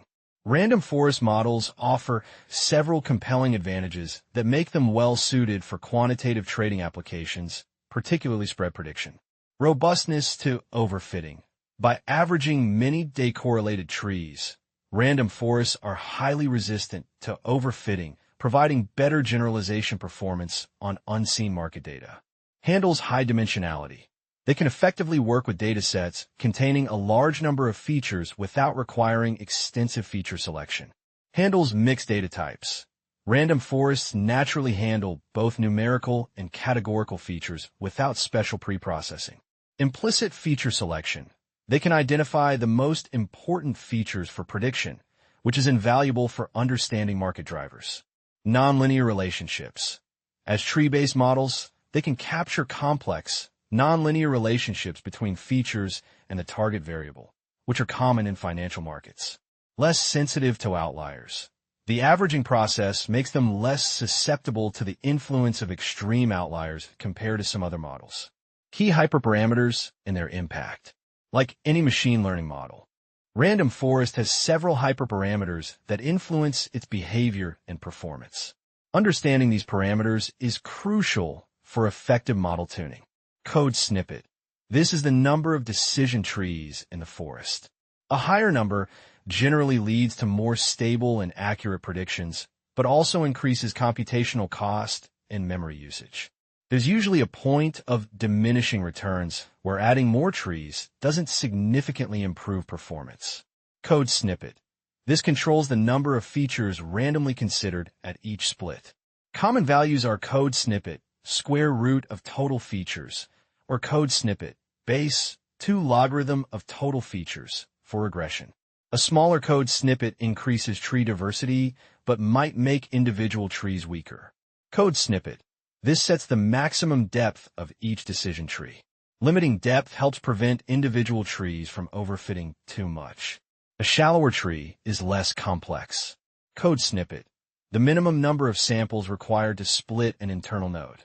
Increasing this value prevents a tree from learning relations that are too specific to the training data. Code snippet. The minimum number of samples required to be at a leaf node. Similar to code snippet, this helps to smooth the model and reduce overfitting.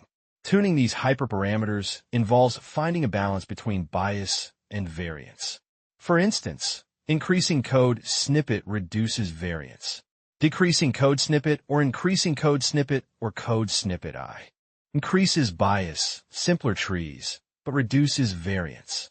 Implementing random forest for spread prediction. Let's walk through a practical implementation of a random forest regressor using code snippet for a hypothetical spread prediction task. We'll use a synthetic dataset to illustrate the concepts. 1. Data preparation and imports. First, we need to import the necessary libraries and create a synthetic dataset that mimics features relevant to pairs trading. We'll generate features like code snippet, and a target code snippet. Download the code on one PyTorch Substack. This initial code block sets up our environment by importing essential libraries like code snippet for data manipulation, code snippet for numerical operations, code snippet for the model, and code snippet for splitting data and hyperparameter tuning. We then generate a synthetic dataset with features, code snippet, and a target variable, code snippet. This simulated data allows us to demonstrate the random forest workflow in a controlled environment. Next, we separate our features, x, from our target variable, y, and split the data into training and testing sets. This is a standard practice in machine learning to evaluate the model's performance on unseen data. Download the code on one PyTorch Substack. Here, code snippet contains our independent variables, features, and code snippet contains the dependent variable, the spread change we want to predict. CT. The code snippet function divides the data, ensuring we have distinct sets for training our model and subsequently evaluating its performance. The code snippet ensures that the split is reproducible, meaning you'll get the same training and testing sets every time you run the code. 2. Model instantiation and training. Now, we instantiate the code snippet model and train it using our training data. We'll start with default parameters to see the basic implementation. Download the code on one PyTorch Substack. In this step, we create an instance of code snippet. We specify code snippet, meaning our forest will consist of 100 decision trees. The code snippet parameter ensures that the randomness involved in building the trees, e.g., bootstrapping and feature subsampling, is consistent across runs, making our results reproducible. The code snippet method is then called to train the model on our code snippet features and code snippet target values. 3. Making predictions and evaluation.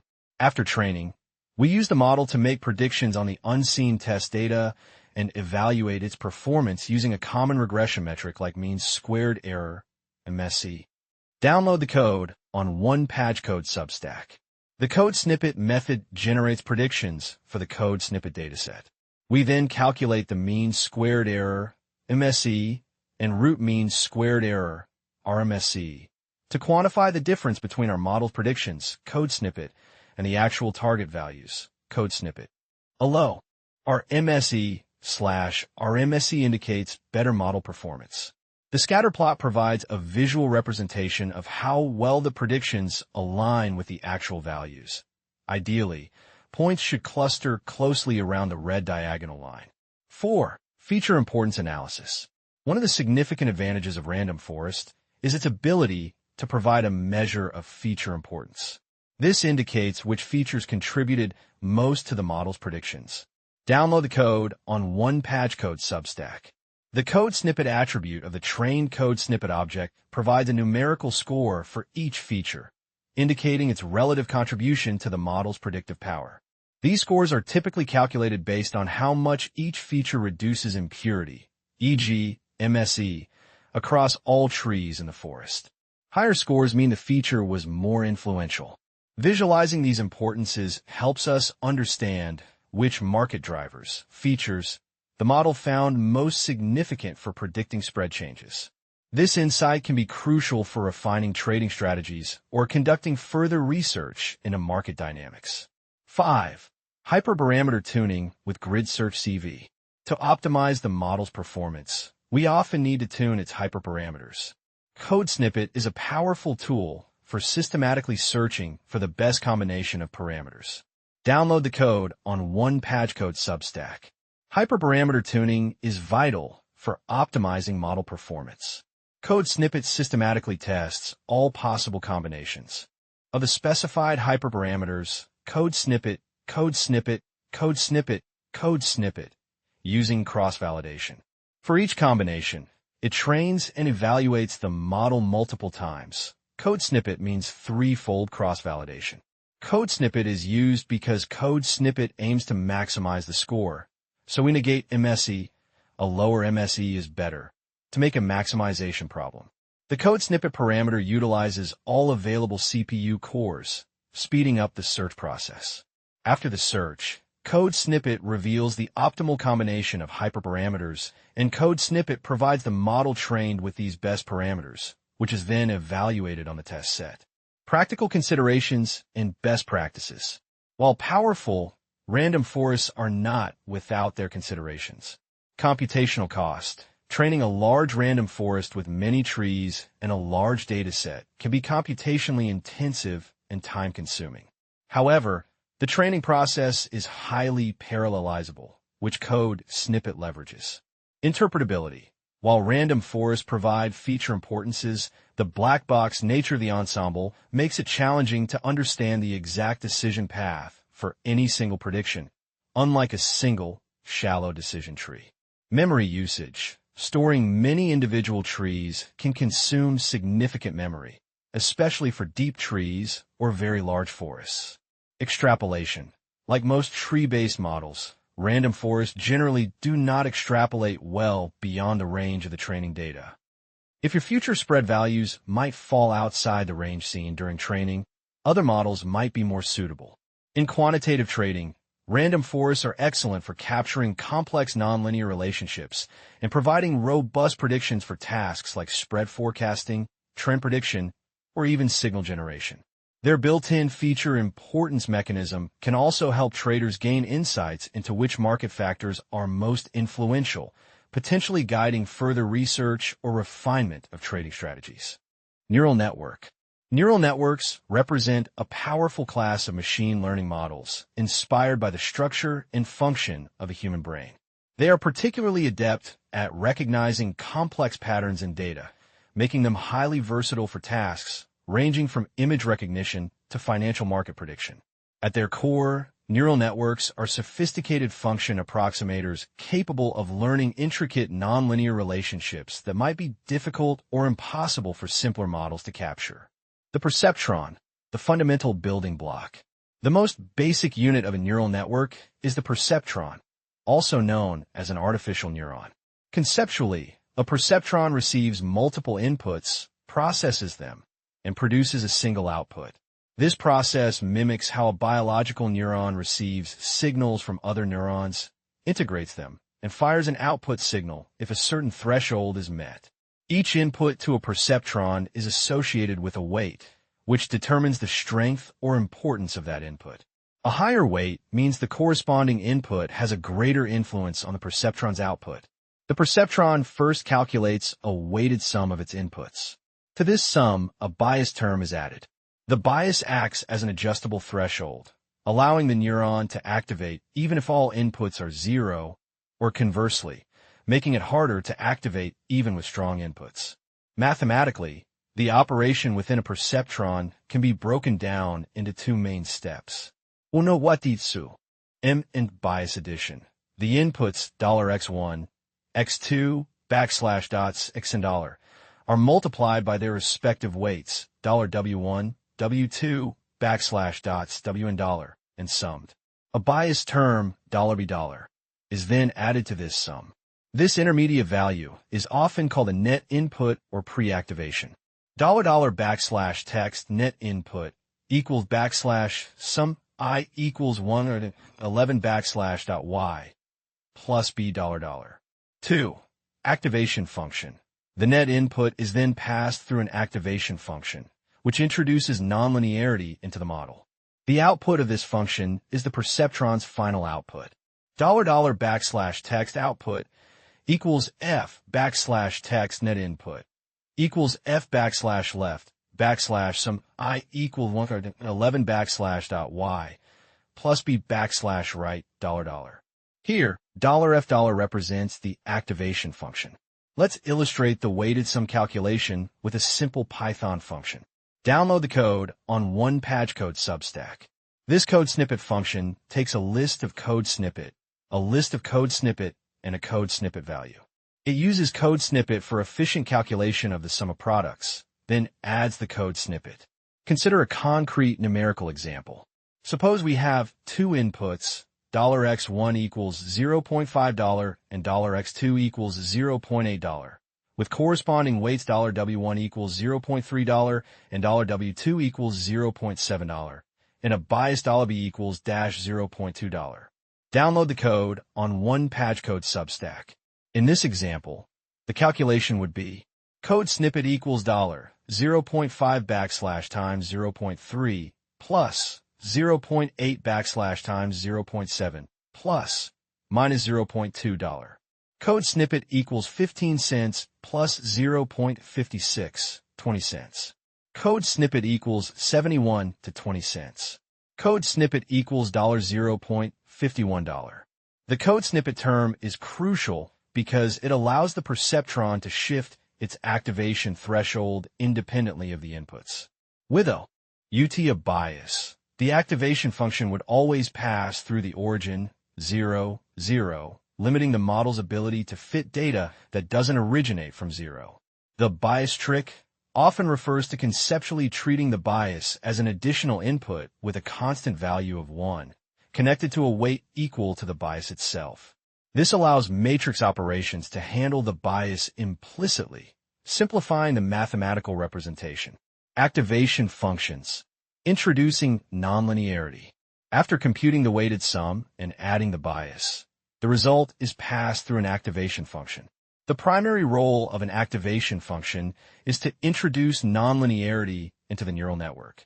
Without nonlinear activation functions, a neural network, no matter how many layers it has, would simply be performing a series of linear transformations. This would effectively collapse the entire network into a single linear model, severely limiting its ability to learn complex, nonlinear relationships inherent in most real-world data. Consider a scenario where you want to predict the direction of a spread in pairs trading. A linear model might only be able to capture simple by if spread X, sell if spread Y rules. However, the true relationship might be far more complex, depending on the combination of spread values, volatility, volume, and other technical indicators interacting in nonlinear ways. Nonlinear activation functions enable the network to learn these intricate curved decision boundaries. Rectified linear unit, ReLU. One of the most widely used activation functions in modern neural networks is the rectified linear unit, ReLU. It is defined as $f x is gelijk aan \max 0 x $. This means if the input $x, the net input from the weighted sum, is positive, the output is $x itself. If the input is 0 or negative, the output is 0. Download the code on one PyTorch Substack. Let's see how ReLU behaves with different inputs. Download the code on one PyTorch Substack. The output for positive input is the input itself, while for negative or 0 input, it's 0. This simple operation offers significant benefits. Computational efficiency. ReLU is computationally very inexpensive to calculate, involving only a comparison and a simple assignment. This speeds up training, especially for very deep networks. Sparsity. It introduces sparsity by outputting 0 for negative inputs. This means that some neurons will effectively turn off, leading to sparser activations which can be beneficial for learning. Mitigates vanishing gradients. Unlike older activation functions like sigmoid or tan, which compress large input ranges into a small output range, leading to very small gradients, ReLU's derivative is either 0 or 1. For positive inputs, the gradient is constant, 1, which helps prevent the vanishing gradient problem during training. Vanishing gradients can halt the learning process in deep networks by making weight updates negligibly small. This property of fast gradient computation is a key reason for ReLU's popularity. Other common activation functions.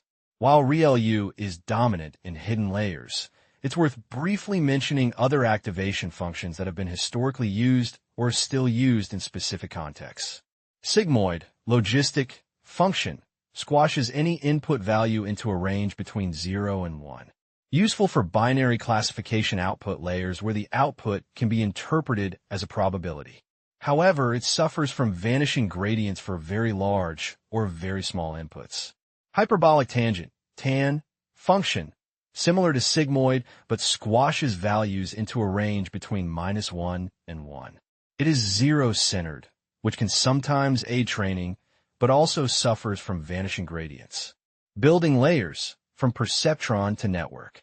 A single perceptron is limited in what it can learn. The power of neural networks comes from connecting many perceptrons into layers. A typical feed-forward neural network consists of at least 3 types of layers. 1. Input layer. This layer receives the raw data. The number of neurons in the input layer corresponds to the number of features in your dataset. For example, if you're using historical spread values, volume, and volatility as inputs, your input layer would have 3 neurons. 2. Hidden layers. These are the intermediate layers between the input and output layers. Each neuron in a hidden layer receives inputs from all neurons in the preceding layer, performs its weighted sum and activation, and then passes its output to the neurons in the subsequent layer. A network can have one or many hidden layers, making it a deep neural network. The width of a layer refers to the number of neurons within that layer. A wider layer can potentially learn more complex features, but also increases computational cost and the risk of overfitting if not properly regularized. 3. Output layer. This layer produces the final predictions of the network. The number of neurons in the output layer depends on the task. For a regression task like predicting a future spread value, there would typically be a single output neuron. For classification, e.g., predicting if the spread will widen or narrow. There might be two or more output neurons, often with a sigmoid or softmax activation function. The process of data flowing through the network from the input layer through hidden layers to the output layer is called a feed-forward pass. In a feed-forward network, connections only move in one direction, from earlier layers to later layers, without loops or cycles. Let's demonstrate a simplified feed-forward pass for a single hidden layer using number py, leveraging matrix multiplication for efficiency. This is how operations are typically performed in real-world neural network libraries. Download the code on one PyTorch Substack. Now, we perform the weighted sum and bias addition for the entire layer using matrix multiplication. This is a highly optimized operation in libraries like Number, Py, and TensorFlow/PyTorch. Download the code on one PyTorch Substack. Finally, we apply the ReLU activation function to the entire code snippet array. Download the code on one PyTorch Substack. This code snippet now represents the features extracted by the first hidden layer. These features are then passed as inputs to the next layer, another hidden layer or the output layer, and the process repeats. This sequence of operations, where each layer transforms the output of the previous layer, allows the network to learn increasingly abstract and complex representations of the input data. How neural networks learn, a high-level view. The power of neural networks lies in their ability to learn the optimal values for their weights and biases. Initially, these parameters are typically set randomly. The learning process involves iteratively adjusting these weights and biases to minimize the difference between the network's predictions and the actual target values, e.g., the true future spread. This adjustment is done through an optimization algorithm, most commonly a variant of gradient descent. In essence, the network calculates an error or loss based on its current predictions. It then determines how much each weight and bias contributed to that error. This is where gradients come in, and adjusts them slightly in the direction that reduces the error. This iterative process, repeated over many training examples and many passes through the entire dataset, epochs, gradu, Ally refines the weights and biases until the network makes highly accurate predictions. Neural networks in quant trading. Feature extraction. In the context of quantitative trading, especially for tasks like spread prediction and pairs trading, neural networks can be incredibly valuable. While traditional models might rely on hand-engineered features, e.g., moving averages, RSI, Bollinger Bands, a neural network can go beyond that. The hidden layers of a neural network can learn to automatically extract hidden features from the raw input data. These extracted features are not explicitly defined by a human, but are learned combinations and transformations of the original inputs that are most predictive of the target. For instance, consider trying to predict the direction or magnitude of a spread in a pairs trade. Instead of just feeding the network the raw spread value, you might input the current spread value, historical spread values over various look-back periods, volume of the underlying assets, volatility measures, e.g., historical standard deviation of spread, momentum indicators, e.g., RSI of the spread, interest rate differentials for Forex pairs. A simple linear model might combine these indicators additively. However, a neural network, through its nonlinear activations in multiple layers, can learn highly complex, nonlinear interactions. For example, it might learn that a high spread combined with high volume and low volatility suggests a strong mean reversion opportunity. A low spread combined with increasing volatility and decreasing volume indicates a potential breakout. The interaction between a 5-day moving average crossover and the 10-day RSI might be predictive only when the overall market sentiment, another potential learn feature, is bearish. The neurons in the first hidden layer might learn to detect basic patterns like, is the spread widening or is volume increasing? Subsequent hidden layers then combine these basic learned features into more abstract and powerful representations, such as, is there a strong mean reversion signal with confirming volume? Or is there a breakout signal despite low volatility? These learned, abstract representations are the extracted hidden features, and they are what give neural networks their remarkable ability to model complex market dynamics and potentially uncover predictive signals that are not immediately obvious from individual indicators. Implementing the pairs trading strategy using machine learning. Setting up the quantitative analysis environment. The initial step in any quantitative trading strategy development is to establish a robust and reproducible environment. This involves importing necessary libraries and configuring settings to ensure consistency in results. Importing essential libraries. We begin by importing the Python libraries that will serve as the backbone of our data acquisition, manipulation, and visualization tasks. Each library serves a distinct purpose in our quantitative workflow. Download the code on one PyTorch Substack. Code snippet. This module provides a way of using operating system-dependent functionality. While not heavily used in this specific snippet, it's a common inclusion for file path manipulations or environment variable access in larger projects. Code snippet. As code snippet, the fundamental package for numerical computation in Python. It provides support for arrays, matrices, and a large collection of mathematical functions to operate on these data structures efficiently. We will use it for logarithmic calculations. Code snippet. As code snippet, the go-to library for data manipulation and analysis. It introduces powerful data structures like code snippet and code snippet, which are ideal for handling time series and tabular financial data. Code snippet. As code snippet, a convenient and popular library for downloading historical market data from Yahoo Finance. It simplifies the process of obtaining stock prices, dividends, and other financial metrics. Code snippet. As code snippet, a comprehensive library for creating static, animated, and interactive visualizations in Python. We will use it to plot our financial time series and the calculated spread. Code snippet. This is a magic command specific to IPython environments like Jupyter Notebooks. It instructs Matplotlib to render plots directly within the notebook output cells, rather than opening them in separate interactive windows. This is crucial for a streamlined analytical workflow in Jupyter. Code snippet. Python's built-in module for generating pseudo-random numbers. Code snippet. This specific import brings in the augmented Dickey-Fuller ADF test, a statistical test used to determine if a time series is stationary. Stationarity is a critical property for many financial models and trading strategies, particularly pairs trading. Ensuring reproducibility with random seeds. Reproducibility is paramount in quantitative finance. It ensures that your analysis can be replicated by others and that your results remain consistent across different runs, provided the inputs are identical.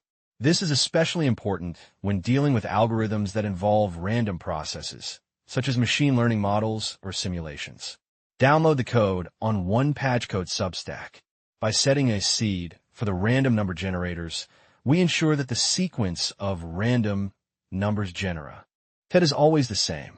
While the numbers appear random, they are deterministically generated from this initial seed.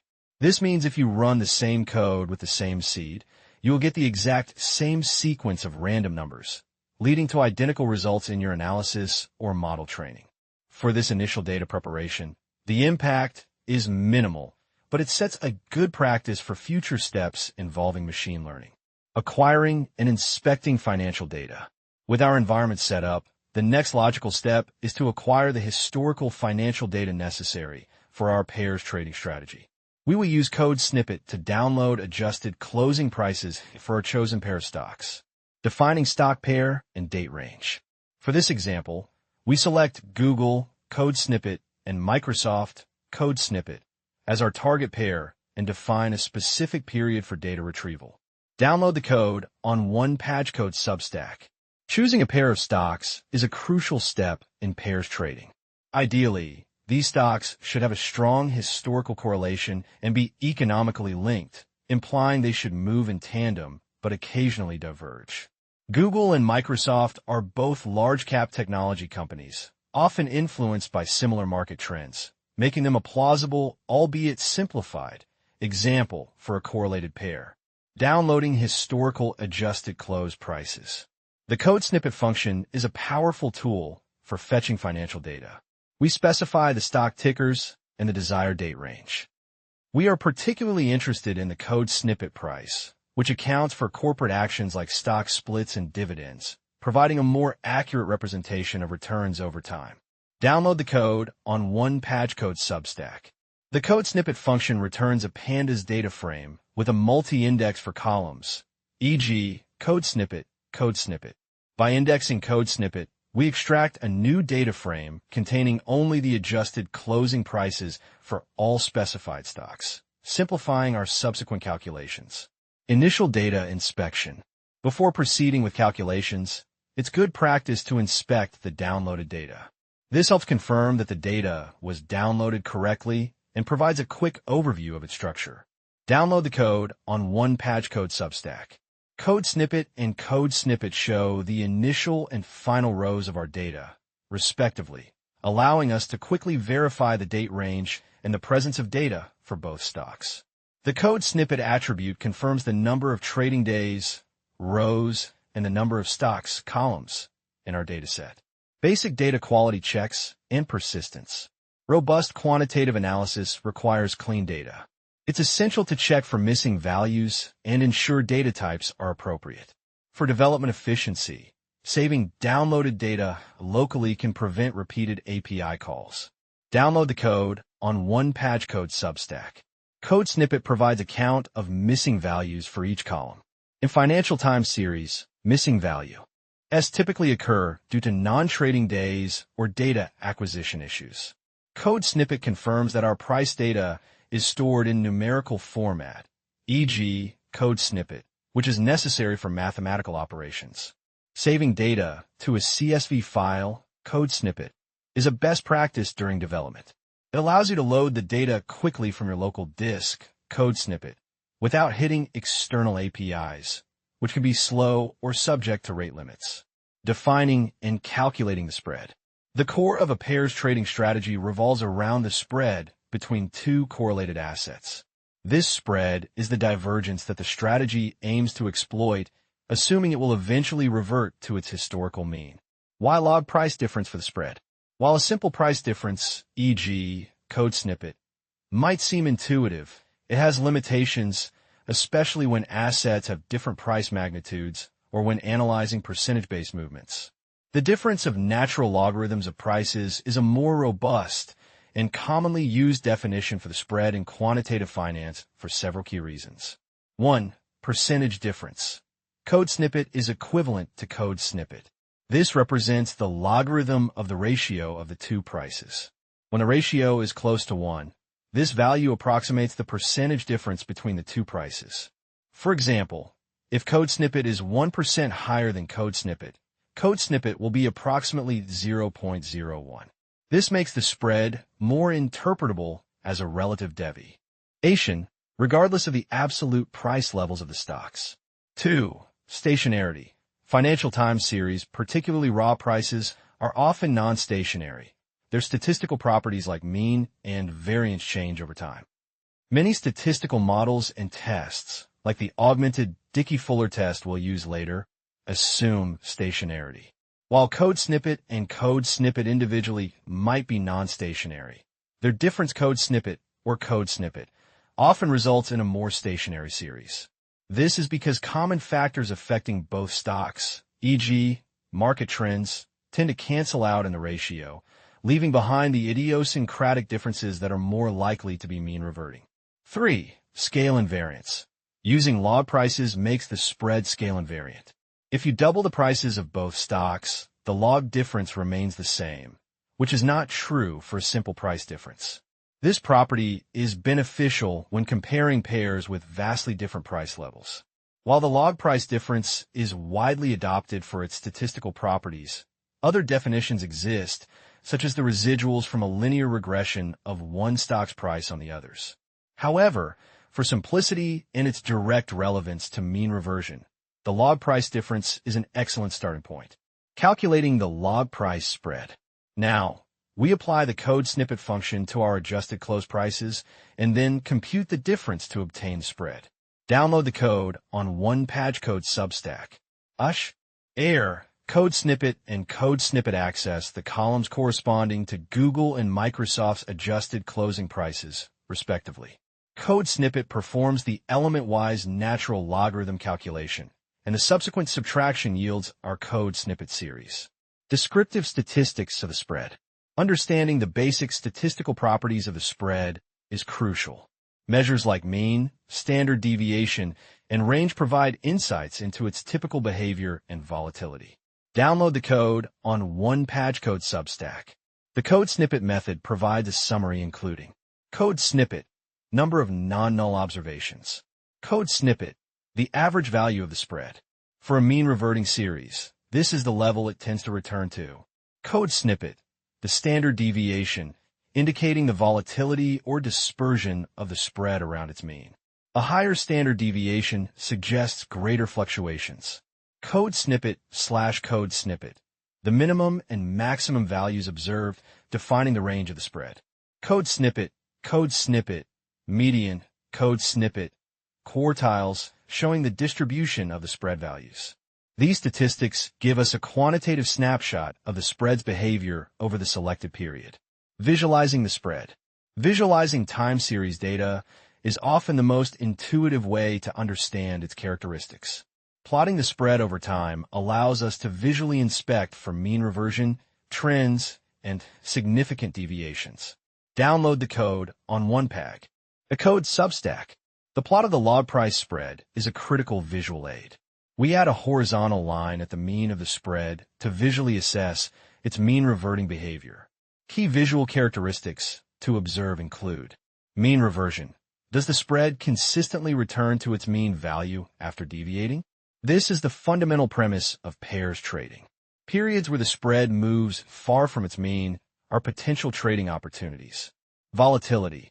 How wide are the fluctuations around the mean? This relates to the code snippet we saw in the descriptive statistics. Trends. Does the spread exhibit any long-term upward or downward trend? A strong trend would indicate a breakdown in the pair's relationship, making a mean reversion strategy unsuitable. Extreme deviations. Are there any significant spikes or drops? These could represent strong trading signals or, conversely, a fundamental shift in the relationship requiring re-evaluation of the pair. For the GeoGems-FT pair in 2022, the spread appears to fluctuate around a relatively stable mean, suggesting some degree of mean reversion. There are periods of noticeable deviation, which, in a real strategy, would trigger trade signals. Initial statistical analysis, checking for stationarity. Beyond visual inspection, a statistical test for stationarity is crucial for pairs trading. The augmented Dickey-Fuller (ADF) test is a widely used statistical test to determine if a time series is stationary. Understanding stationary. TIE and the ADF test. A stationary time series is one whose statistical properties, like mean, variance, and autocorrelation, do not change over time. Many econometric models and statistical tests assume stationarity. For pairs trading, stationarity of the spread is highly desirable because it implies that the spread has a constant mean to which it will tend to revert. If the spread is non-stationary, it might wander indefinitely, making a mean reversion strategy risky or ineffective. The augmented Dickey-Fuller (ADF) test evaluates the null hypothesis that a unit root is present in the time series, i.e., the series is non-stationary. The alternative hypothesis is that the series is stationary or trend stationary. Performing the ADF test on spread. We use the code snippet function from code snippet to perform this test. Download the code on OnePageCode Substack. Interpreting the ADF test results. ADF statistic. A more negative value indicates stronger evidence against the null hypothesis, i.e., stronger evidence for stationarity. P-value. This is the most crucial value. If the p-value is less than or equal to a chosen significance level, commonly 0.05 or 0.01, we reject the null hypothesis. This means there is sufficient evidence to conclude that the time series is stationary. If the p-value is greater than the significance level, we fail to reject the null hypothesis. This implies that the series is likely non-stationary. Critical values. These are specific values at different confidence levels, e.g., 1%, 5%, 10%. If the ADF statistic is more negative than the critical value at a given confidence level, you can reject the null hypothesis at that level. A stationary spread is a strong indicator that the pair is suitable for a mean reversion strategy, as its deviations from the mean are expected to be temporary. If the spread is found to be non-stationary, it suggests that the relationship between the two assets might be breaking down, and a pair's trading strategy based on simple mean reversion would be risky. In such cases, one might need to search for a new pair or apply more advanced co-integration techniques. Connecting to machine learning and feature engineering. The calculated log price spread is a fundamental element for our machine learning-driven pairs trading strategy. It serves a dual role. It can be the target variable that our models predict, or it can be a key feature from which other, more sophisticated features are engineered. In the context of machine learning, feature engineering refers to the process of using domain knowledge to create new input features from existing raw data to help a machine learning model learn more effectively. While our current analysis produced the raw spread, this spread itself is a powerful feature that captures the relative behavior of the two assets. Future steps will involve 1. Spread as a target. We might train a machine learning model to predict the future direction or magnitude of the spread. For instance, predicting if the spread will increase or decrease tomorrow, or predicting its value in the next code snippet periods. This prediction could then be used to generate trading signals. 2. Spread as a feature. We can derive additional features from the spread to enrich our input space for the ML model. Examples of such features include moving averages of the spread. Short-term and long-term moving averages can indicate the current trend of the spread. Standard deviation of the spread. A rolling standard deviation can capture the volatility of spread over a specific window. Z-score of the spread. The Z-score, number of standard deviations the spread is from its mean, is a widely used signal in pairs trading. A high positive or negative Z-score indicates an extreme deviation, suggesting a potential trading opportunity. Lag spread values. Including past values of the spread can help the model identify autocorrelation and predict future movements based on historical patterns. Other market data. Incorporating broader market indices, volatility measures, like VIX or fundamental data, could also serve as additional features. By transforming the raw spread and incorporating other relevant financial metrics, we boost the feature space. This process creates a richer dataset that provides the machine learning models with more context and predictive power, enabling them to identify complex patterns and generate more accurate trading signals, less than relying on the raw spread alone. The spread, therefore, is not just a calculation but a critical building block upon which our entire machine learning strategy will be built. Feature engineering. Feature engineering is the art and science of creating new input features for a machine learning model from existing raw data. In quantitative finance, raw data often consists of historical prices, volumes, and other market metrics. While these raw data points are fundamental, they rarely contain all the necessary information in a format directly usable by an algorithm to extract complex patterns. Feature engineering transforms this raw data into a set of more informative, predictive, and model-digestible attributes. The role and importance of feature engineering. The primary goal of feature engineering is to enhance the performance of machine learning models. By providing models with well-crafted features, we are essentially giving them new knobs to tune with, allowing them to learn more nuanced relationships within the data. For models like support vector machines, SVMs, or random forests, which were discussed in previous sections, the quality of input features directly impacts their ability to classify or predict.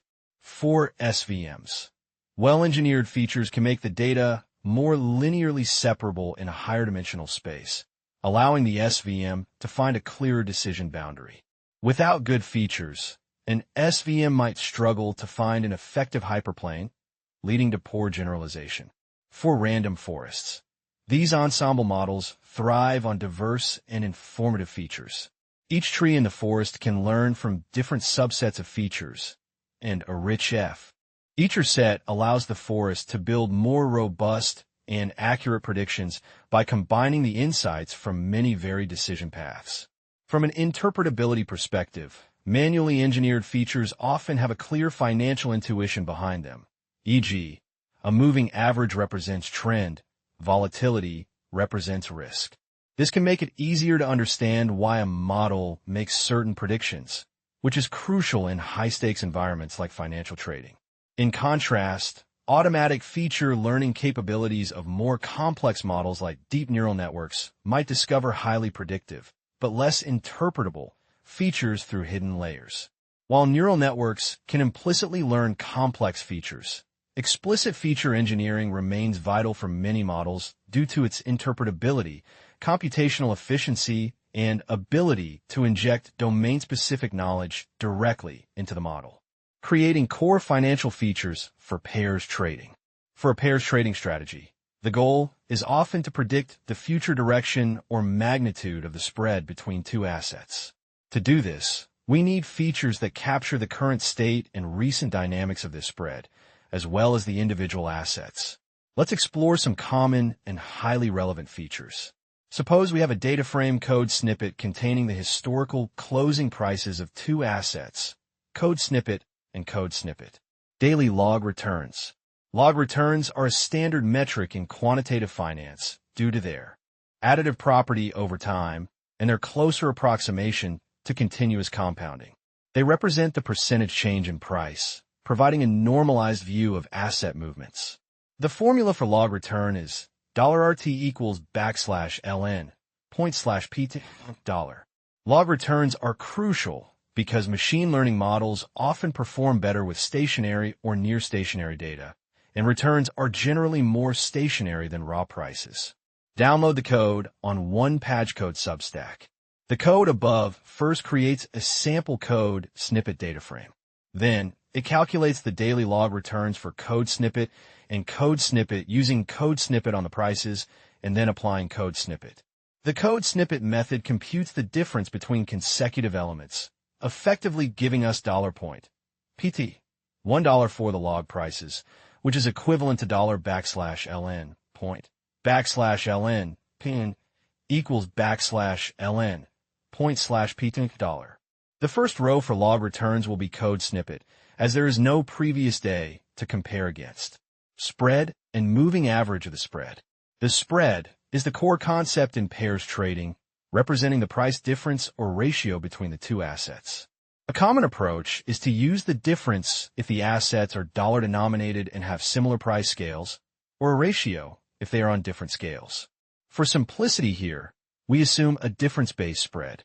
The moving average of the spread, code snippet, provides a smooth view of the spread's recent behavior, acting as a trend indicator. A 5-day moving average helps identify if the current spread is above or below its recent average, which can signal overextension. Download the code on OnePageCode Substack. Here, we first calculate the code snippet as the simple difference between code snippet and code snippet. Then, we compute its 5-day rolling mean. Note that the first code snippet, i.e., for values for code snippet will be code snippet, because there aren't enough preceding data points to form a full 5-day window. Volatility, moving standard deviation of returns. Volatility, often measured as the standard deviation of returns over a certain period, quantifies the degree of variation of a trading price series over time. High volatility indicates larger price swings, while low volatility indicates more stable prices. For pairs trading, understanding the volatility of each asset's returns can provide context for the spread's movement.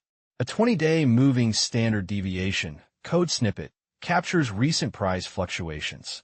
Download the code on OnePageCode Substack. Similar to the moving average, the code snippet features will have code snippet values for the initial 19 rows, as a full 20-day window is required for calculation. These code snippet values are a common occurrence when using rolling window functions on time series data. Aggregating features and defining the target variable. After creating individual features, the next step is to combine them into a single input data frame, conventionally named code snippet, which will serve as the independent variables for our machine learning model. The target variable typically named code snippet, represents what the model is trying to predict. In pairs trading, code snippet could be the future spread, the direction of the spread, e.g., whether it will widen or narrow, or a signal to open/close a trade. For this example, we'll use the code snippet itself as the target. Download the code on one PyTorch Substack. At this stage, code snippet will contain many code snippet values, especially at the beginning, due to the rolling window calculations. These missing values must be handled before feeding the data to a machine learning model, as most algorithms cannot process code snippets. Handling missing values. Missing values, NaNs, are a common challenge in real-world datasets, especially with time series and financial data where rolling window calculations or data collection issues can introduce them.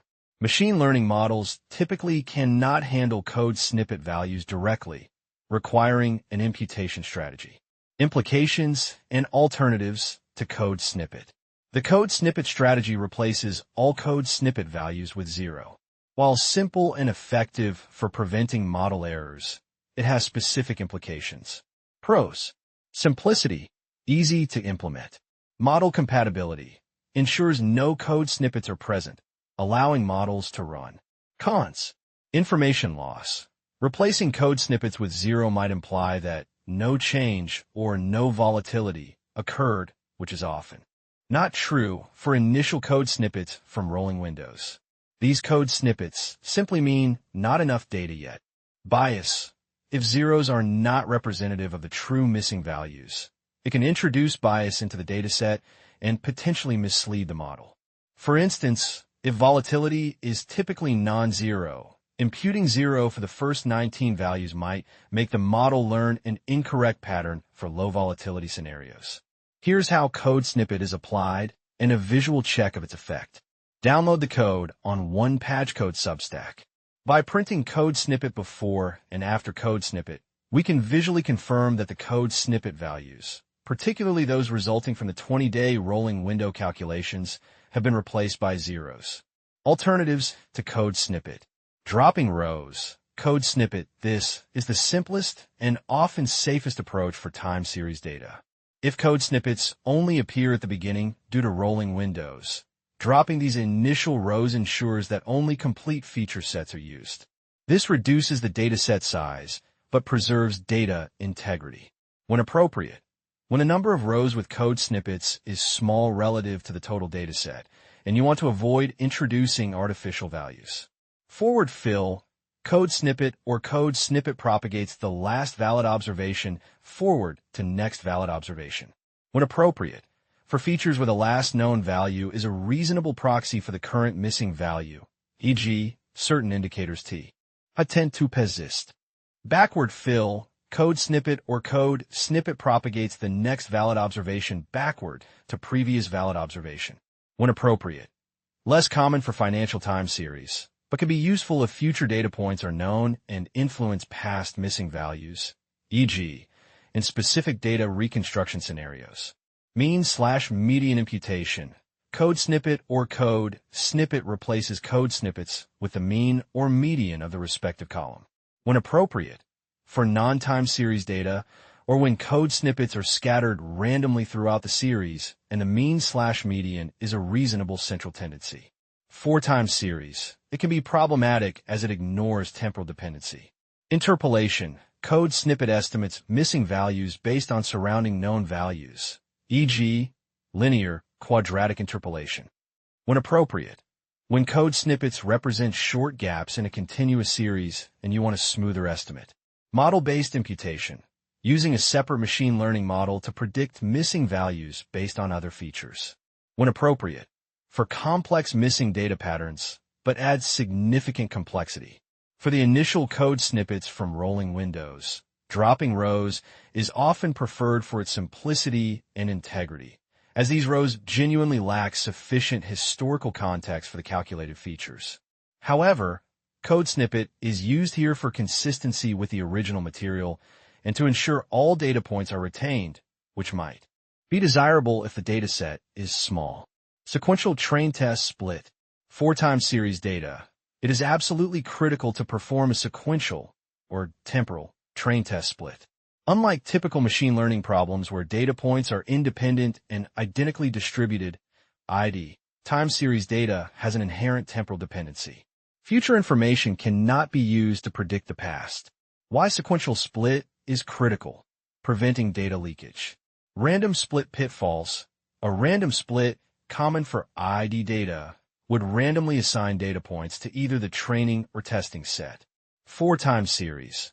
This means that data from the future could inadvertently end up in the training set, allowing the model to peek at future information.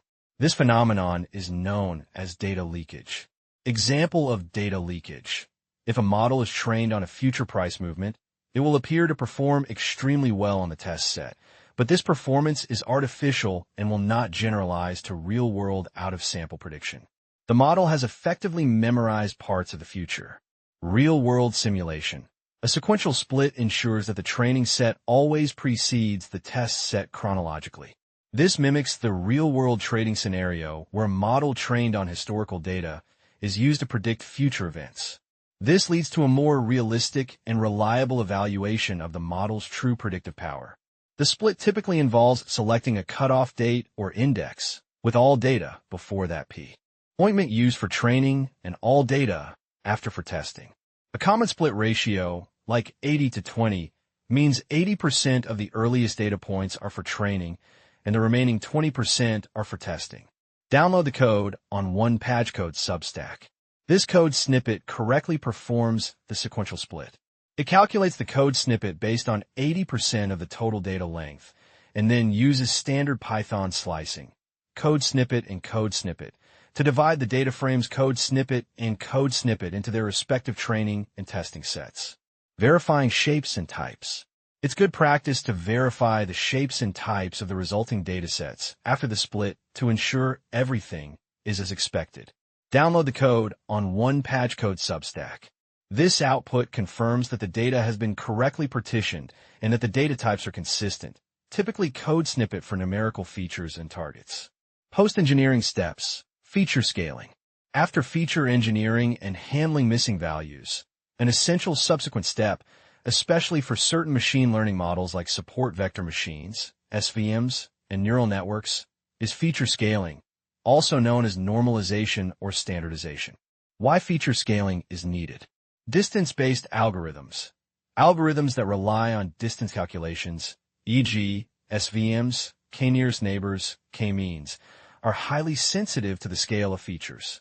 If one feature has a much larger range of values than another, it can dominate the distance calculations, making the model unfairly biased towards that feature. Gradient descent optimization. For models trained with gradient descent, e.g., neural networks, logistic regression, unscaled features can lead to slow convergence or oscillations during training. Scaling helps the optimization algorithm converge more efficiently by ensuring that gradients are balanced across all features. Regularization. Regularization techniques, like L1 or L2 regularization, penalize large coefficients. If features are not scaled, coefficients for features with smaller scales might be unduly penalized compared to those with larger scales. A common scaling method is standardization, z-score normalization, which transforms features to have a mean of 0 and a standard deviation of 1. The formula for standardization is $x scaled equals x \mu /sigma dollar, where $mu is the mean and $sigma dollar is the standard deviation. Important note for time series. When scaling time series data, it is crucial to fit the scalar only on the training data and then apply that same fitted scalar to both the training and testing data. This prevents data leakage, as using statistics, mean, std_dev, from the test set during scaling would expose future information to the training process. Download the code on OnePageCode Substack. The code snippet from code snippet is used here. We first instantiate the code snippet, then code snippet it on code snippet to learn the mean and standard deviation from the training data and apply t. Heat transformation. Subsequently, we only code snippet using the already fitted scalar. This ensures the test set is scaled consistently with the training set, based purely on information available up to the training period. Finally, we convert the number py arrays back to pandas data frames to maintain column names and indices. Beyond basic features, expanding the feature set. The features created so far are fundamental, but the universe of potential features for financial time series is vast. Depending on the specific nuances of the pairs and the trading strategy, incorporating additional features can provide further predictive power. Some examples of other relevant features for pairs trading include momentum indicators, such as relative strength index, RSI, or stochastic oscillator. These can signal overbought or oversold conditions for individual assets or the spread. Correlation over different windows. While pairs trading implicitly assumes correlation, explicitly including a rolling correlation feature between the two assets can capture changes in their relationship dynamics. Co-integration test statistics. More advanced statistical tests like the Engel-Granger or Johansen tests can provide a direct measure of whether the pair is co-integrated, i.e., whether their spread is stationary over the long term. The test statistic itself could be a feature. Volume data. Trading volume can indicate the strength of price movements. High volume accompanying a spread. Widening might indicate a significant break from typical behavior. Macroeconomic indicators. Depending on the assets, relevant economic data, e.g., interest rates, inflation, GDP growth, could influence their behavior and thus their spread. The selection of features is an iterative process. Models like random forests can provide feature-important scores, indicating which features contribute most to the model's predictions. This information can be used to refine the feature set, focusing on the most impactful ones and potentially removing redundant or noisy features. This iterative process of feature engineering, model training, and feature selection is a cornerstone of effective quantitative trading strategy development. Pairs trading using support vector regression, SVR. Support vector machines, SVMs, primarily known for classification tasks, also have a powerful variant for regression called support vector regression, SVR. In the context of pairs trading, SVR can be employed to predict the future spread between two co-integrated assets. By predicting the spread, we can anticipate when it will deviate from its mean, signaling potential trading opportunities. This section details the application of SVR for spread prediction, its evaluation, and its integration into a robust backtesting framework for a pairs trading strategy. Understanding support vector regression, SVR, for spread prediction. SVR works by finding a function that deviates from the true targets by no more than a specified margin, epsilon, $\epsilon $, for all training data, while simultaneously trying to keep the model as simple as possible, e.g., by minimizing the norm of the weight vector in a linear case. This epsilon insensitivity is a key characteristic of SVR as it allows for a certain amount of error tolerance, which can be beneficial in noisy financial time series. Key hyperparameters in SVR. When using SVR, several hyperparameters significantly influence the model's performance and complexity. Code snippet. This parameter defines the type of kernel function used to transform the input data into a higher dimensional feature space. Code snippet. Suitable for linearly separable data, or when you expect a linea. Our relationship between features and the spread. It's computationally efficient. Code snippet. Polynomial can capture nonlinear relationships. Requires additional parameters like code snippet, the degree of the polynomial, and code snippet, independent term and kernel function. Higher degrees can lead to overfitting. Code snippet, radial basis function, also known as Gaussian kernel, a very flexible kernel capable of handling complex nonlinear relationships. It's often a good default choice for many datasets due to its ability to map data to an infinite dimensional space. Requires the code snippet parameter. Code snippet, another nonlinear kernel, often used in neural networks. The choice of kernel is critical. For financial time series like spreads, which often exhibit nonlinear dynamics, code snippet or code snippet kernels might capture these patterns better than a simple code snippet kernel. However, they also increase model complexity and the risk of overfitting. Code snippet, Regularization parameter. This parameter controls the trade-off between achieving a low training error and a low model complexity, smoothness of the decision boundary. A small code snippet value creates a larger margin, but allows more training errors. This leads to a simpler model, less prone to overfitting but potentially underfitting. A large code snippet value aims for a smaller margin, but fewer training errors. This results in a more complex model that tries to fit the training data as accurately as possible, increasing the risk of overfitting, especially with noisy data. In financial data, striking the right balance is crucial. Too high a code snippet can lead to models that perfectly learn the noise in historical data but fail to generalize to new, unseen data. Code snippet $\epsilon$. This parameter defines the margin of tolerance around the predictive values. It specifies how much error is acceptable in the training data without incurring a penalty. Any prediction errors within the $\epsilon$ tube are ignored, meaning data points within this tube do not contribute to the loss function. Only data points outside this tube contribute to the loss function, and their errors are penalized. A larger $\epsilon$ means a wider tube, allowing more errors to be tolerated. This can lead to a simpler model, but might miss subtle patterns. A smaller $\epsilon$ means a narrower tube, penalizing more errors. This can lead to a more complex model that tries to fit the training data more precisely, again increasing the risk of overfitting. For spread prediction, a carefully chosen code snippet can help the model focus on the overall trend and relationship rather than fitting every small fluctuation, noise. Implementing SVR for spread prediction. Before training our SVR model, we assume that the necessary feature engineering and data preparation, as discussed in previous sections, have been completed. This includes creating features, code snippet, and the target variable, code snippet, which is the spread itself, and splitting the data into training and testing sets. Download the code on one patch code Substack. Scaling features, code snippet, and the target, code snippet, is crucial for SVR, especially when using kernels like RBF, because it helps the optimization algorithm converge faster and can improve model performance. Code snippet transforms data to have a mean of 0 and a standard deviation of 1. Next, we instantiate and train the SVR model. For demonstration, we'll start with a linear kernel.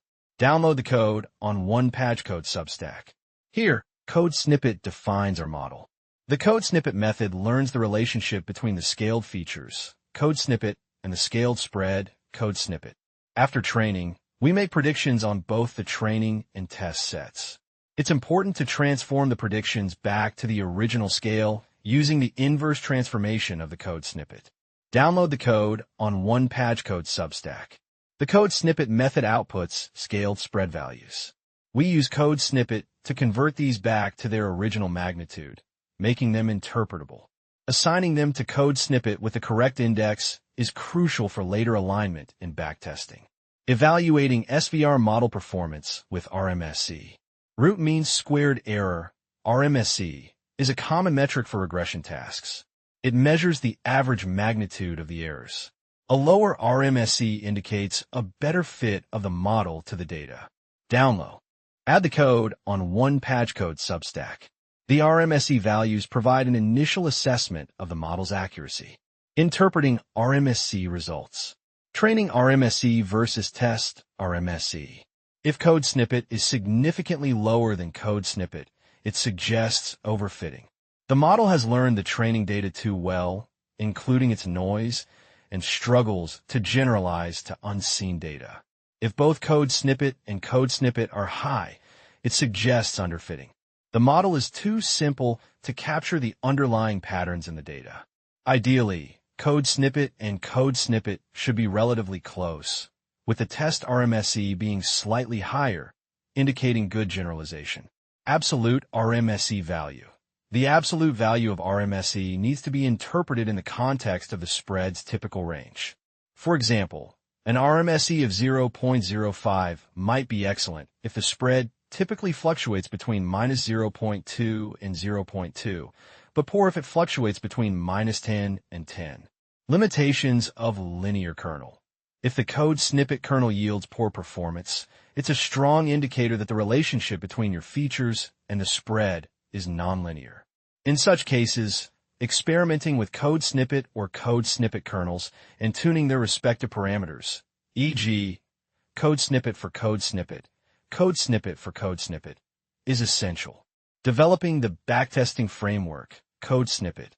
The code snippet function is the bridge between our machine learning model's predictions and a simulated trading strategy. It takes the model's OU, throughput, predicted spread, applies trading rules based on z-scores, manages positions, and calculates the strategy's returns. Addressing look-ahead bias in z-score calculation. A critical pitfall in backtesting is look-ahead bias, where future information inadvertently influences current decisions. The original approach of calculating z-scores using the mean and standard deviation of the entire code snippet, or code snippet, introduces this bias, as it uses information from the future to normalize current predictions. To mitigate this, we must use a rolling mean and standard deviation for z-score calculation. This ensures that at any given point in time, the z-score is computed only using historical data up to that point. Incorporating transaction costs and stop-loss. For a realistic backtest, transaction costs, e.g., commissions, bid-ask spread, and slippage, the difference between the expected price of a trade and the price at which the trade is actually executed, are crucial. While slippage is harder to model precisely, transaction costs can be incorporated as a fixed percentage per trade. A stop-loss mechanism is vital for risk management. It automatically closes a position if the loss on that position exceeds a predefined threshold, preventing disproportionate losses. Let's refactor the code snippet to include these enhancements. Download the code on OnePageCode Substack. This initial part of code snippet sets up the function's parameters, handles model prediction, including inverse scaling, and critically, calculates the rolling mean and standard deviation of the actual spread to derive a look-ahead bias-free z-score. This z-score indicates how far the current actual spread is from its recent historical average, which is the standard approach for mean reversion strategies. The predicted spread from the ML model then serves as a confirmation or a filter for these signals. The next step is to loop through the time series data, apply the trading logic, and manage positions. Detailed walkthrough of trading logic in code snippet. The core of the code snippet is an iterative loop that simulates trading day by day. It manages positions, calculates daily profits/losses, and applies entry/exit rules, including stop-loss. Download the code on OnePageCode Substack.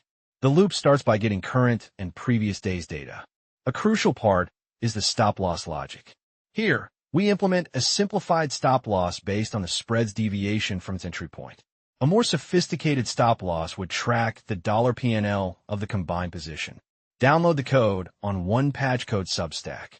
Entry signals are generated when the z-score of the actual spread crosses the code snippet, and the predicted spread from the SVR model also confirms this deviation, i.e., it's also below/above a similar threshold relative to its own mean.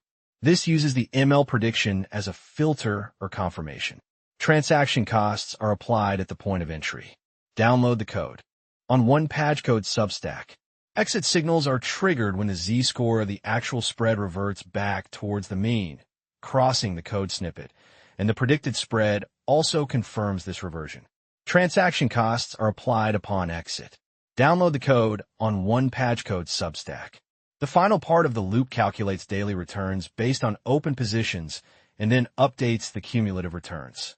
The function now returns not only the terminal return, but also a data frame, code snippet, containing daily metrics, which is invaluable for further analysis and visualization. Calculating comprehensive performance metrics. Beyond just the terminal cumulative return, a robust backtest requires a suite of performance metrics to fully understand the strategy's risk-adjusted returns. Download the code on OnePageCode Substack. The code snippet function provides crucial insights into the strategy's performance, including risk-adjusted returns, Sharpe ratio, and downside risk, maximum drawdown. Hyperparameter tuning for SVR. Manually selecting code snippet, and code snippet can be challenging. Hyperparameter tuning techniques like grid search or randomized search can automate this process, searching for the optimal combination of parameters that yield the best model performance, e.g., lowest RMSE or highest backtested return. Download the code on OnePatchCode Substack. Code snippet systematically explores all combinations of the specified hyperparameters. Code snip. ET means threefold cross-validation is used on the training data to evaluate each combination. Code snippet utilizes all available CPU cores for faster computation. After finding the best parameters, the code snippet attribute provides the trained SVR model with the optimal settings. Visualizing strategy performance. Visualizations are crucial for understanding the strategy's behavior over time. They can help identify periods of strong performance, drawdowns, and how signals align with actual market movements. Download the code on OnePatchCode Substack. The cumulative returns plot provides a high-level overview of the strategy's growth or decline over the backtesting period. Download the code on OnePatchCode Substack. Visualizing the z-score alongside the entry and exit thresholds helps understand when signals are generated.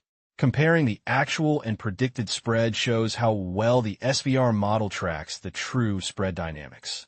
Download the code on OnePatchCode Substack. The positions plot shows when the strategy enters and exits trades, providing a direct visual link to the trading logic. Reusability and generalization of code snippet. The code snippet is designed to be highly modular and reusable. By abstracting the trading logic into a standalone function, it can be easily applied to evaluate strategies based on predictions from any machine learning model, as long as the model adheres to the expected code snippet interface and the data is formatted correctly.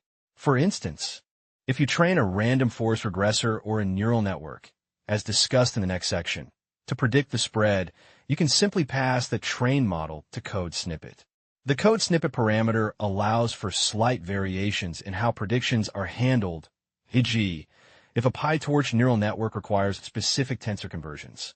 This modularity is a cornerstone of efficient quantitative research, enabling rapid iteration and comparison of different predictive models within the same backtesting framework.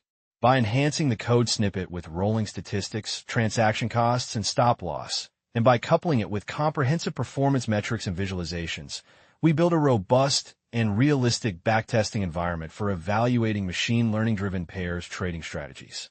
Pairs trading using random forest. Building upon our exploration of using support vector machines for spread prediction, we now turn our attention to another powerful ensemble learning algorithm, the random forest.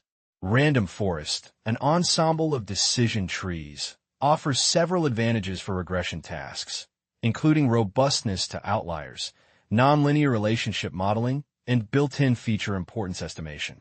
In this section, we will implement a random forest regressor to predict the spread between a pair of assets and evaluate its performance, both in terms of predictive accuracy and its impact on the simulated trading strategy. Implementing the random forest regressor.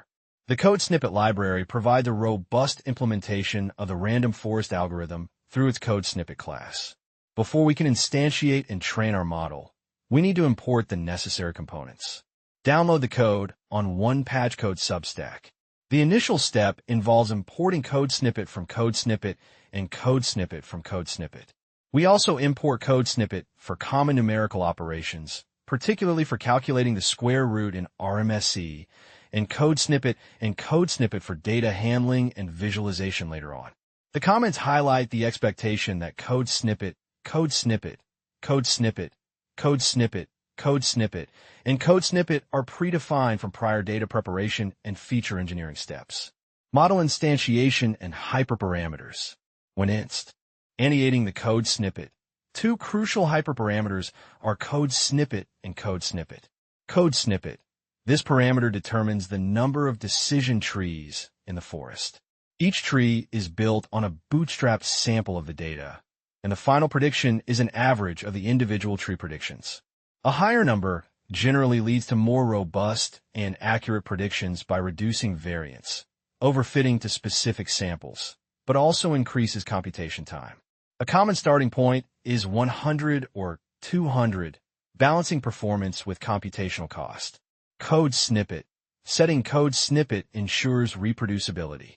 Random forest involves randomness in tree construction, e.g., random sampling of features for each split, bootstrapping of data samples for each tree. Fixing this seed allows you to get the same results every time you run the code, which is critical for debugging, comparing models, and ensuring consistency in research. Download the code on OnePageCode Substack.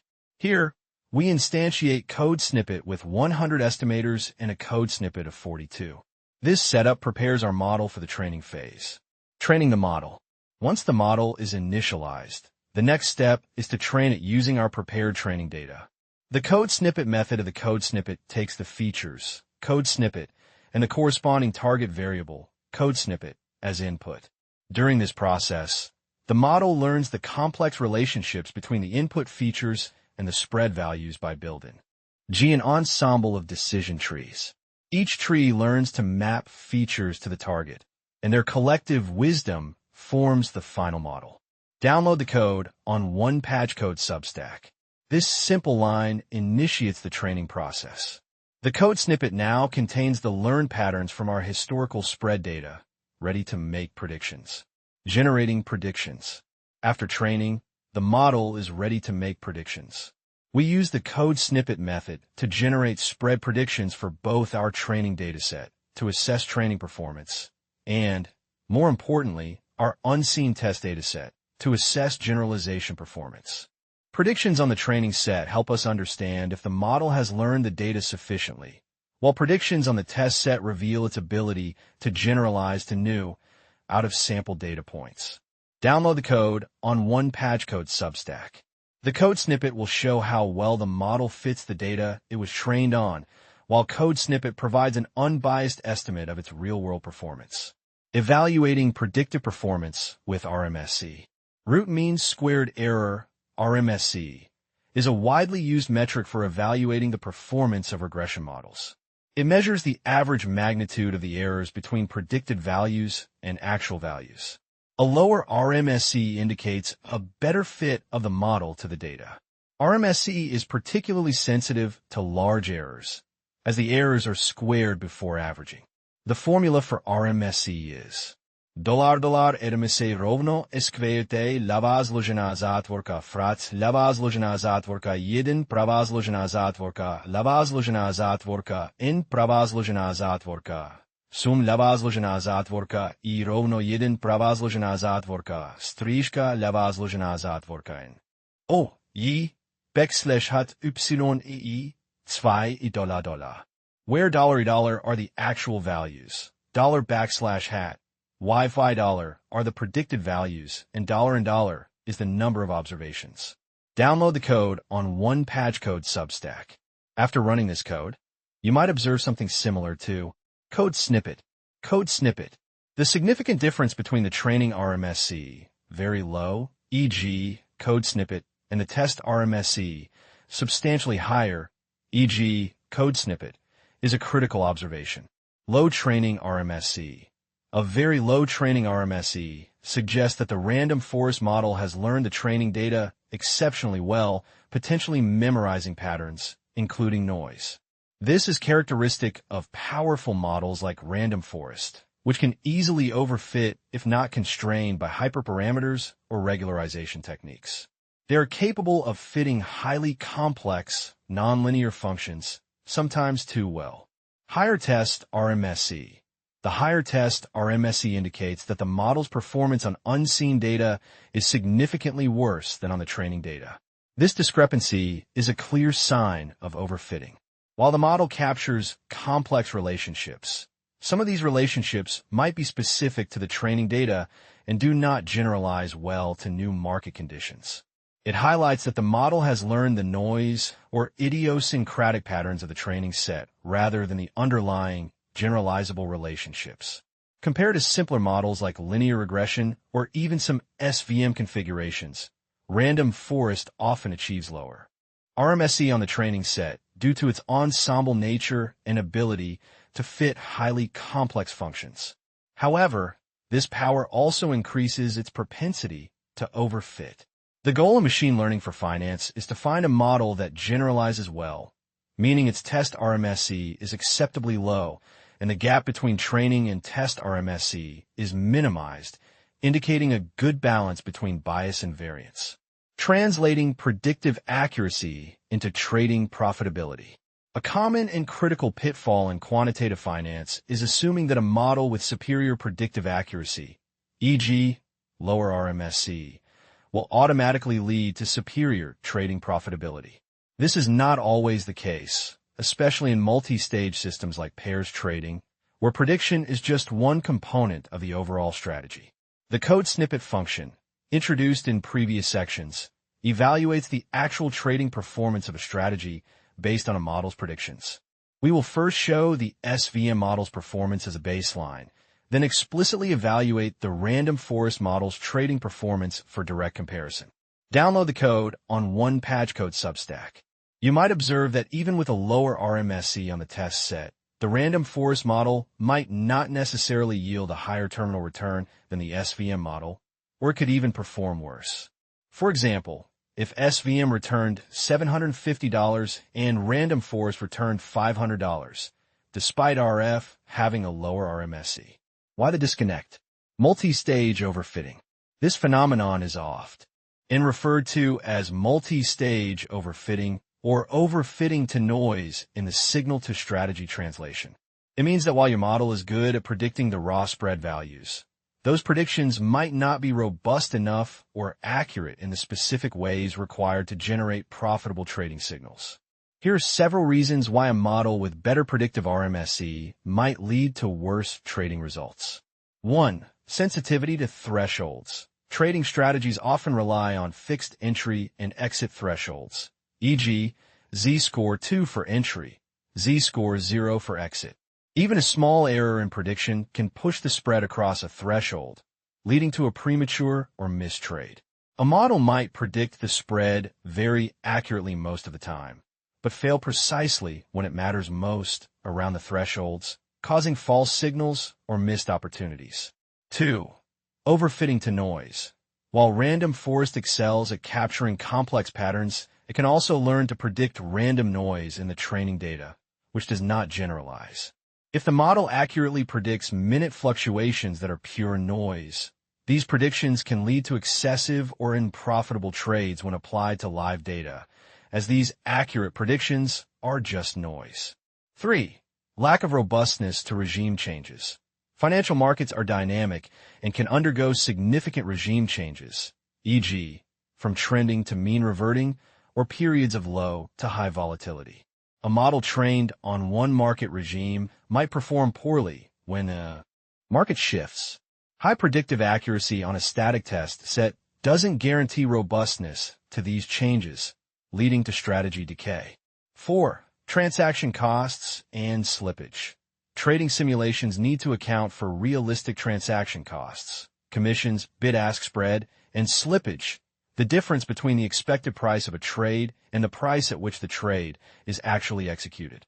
A model that generates many small, accurate predictions might trigger numerous trades. If the profit from these trades is less than the accumulated transaction costs, the strategy becomes unprofitable. A model generating many accurate but small movements might trigger too many unprofitable trades. 5. Focus on mean versus tail events. RMSE penalizes large errors more heavily, but a trading strategy might be more sensitive to the direction of the prediction around specific thresholds rather than the exact magnitude of the error. A model might have a low RMSE, but consistently predict the wrong direction at critical turning points, leading to significant losses or miss large, profitable moves. 6. Data leakage. Subtle forms of data leakage can inflate predictive accuracy without reflecting true out-of-sample performance, leading to models that look good on paper but fail in live trading. This highlights that optimizing for a statistical metric like RMSE is a necessary but not sufficient condition for a profitable trading strategy. The ultimate goal is profitability, which requires robustness, careful consideration of trading mechanics, and often a more nuanced evaluation beyond simple predictive accuracy, focusing on metrics that directly relate to financial outcomes, e.g., Sharpe ratio, max drawdown. Hyperparameter tuning. Optimizing the hyperparameters of a random forest regressor can significantly improve its performance.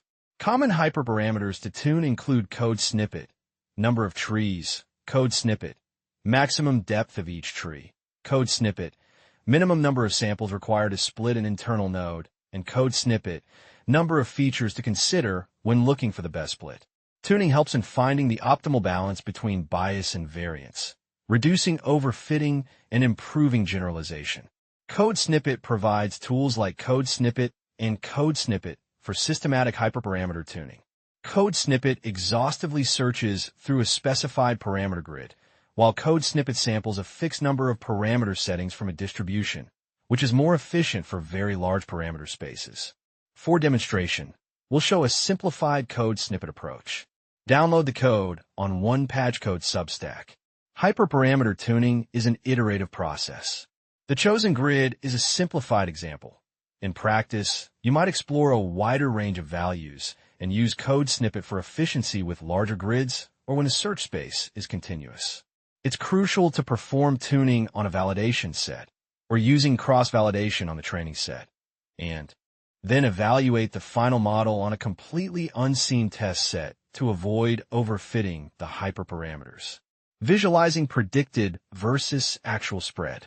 While quantitative metrics like RMSE are essential, visualizing the model's predictions against the actual values on the test set can provide intuitive insights into its performance. This helps in understanding where the model performs well and where it deviates significantly, allowing for qualitative assessment of its tracking ability. Download the code on PyTorch Substack. This plot allows you to visually inspect the model's tracking ability. You can observe periods where the prediction closely follows the actual spread and identify areas where significant deviations occur, which could indicate periods of market regime change, particularly volatile conditions or limitations of the model. This visual feedback is invaluable for diagnosing model behavior that numbers alone might not reveal. Feature importance. One of the significant advantages of tree-based ensemble models like random forest is their ability to provide insights into feature importance. After training, the code snippet attribute of the code snippet object provides a score for each input feature, indicating its relative contribution to the model's predictions. Features with higher importance scores are more influential in determining the predicted spread.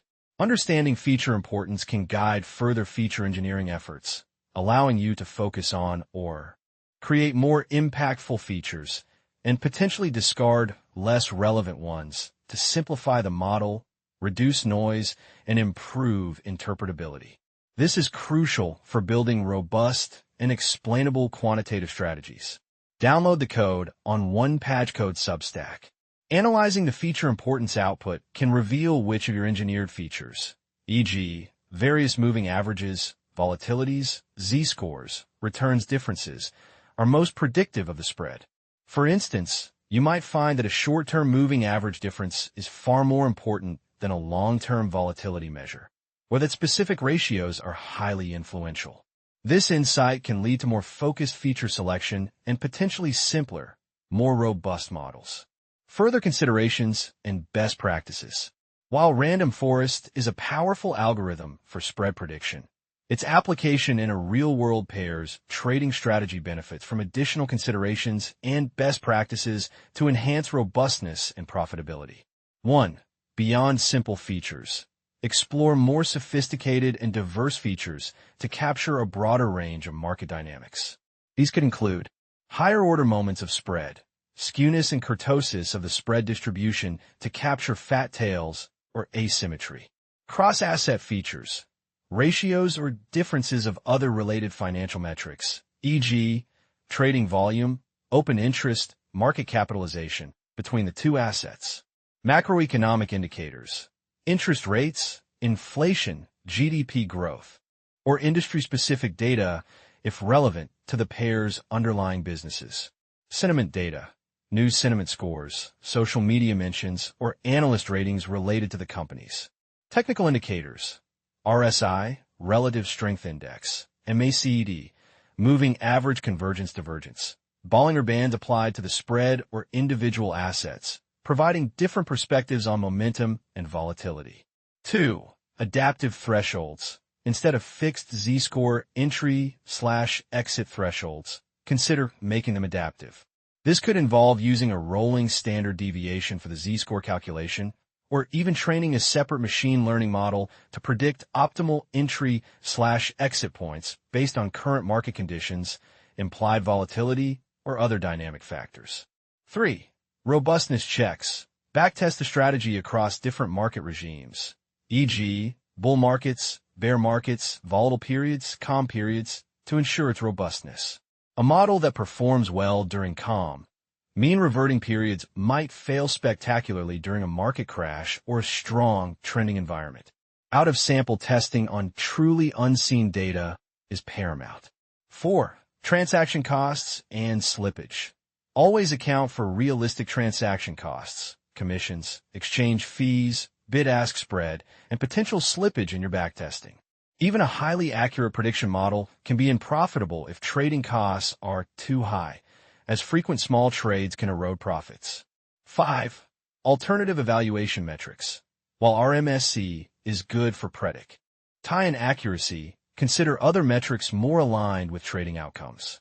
These include directional accuracy, predicting whether the spread will increase or decrease, or metrics that heavily penalize large errors that lead to significant losses, e.g., mean absolute error or custom loss functions that incorporate financial costs. 6. Ensemble of models.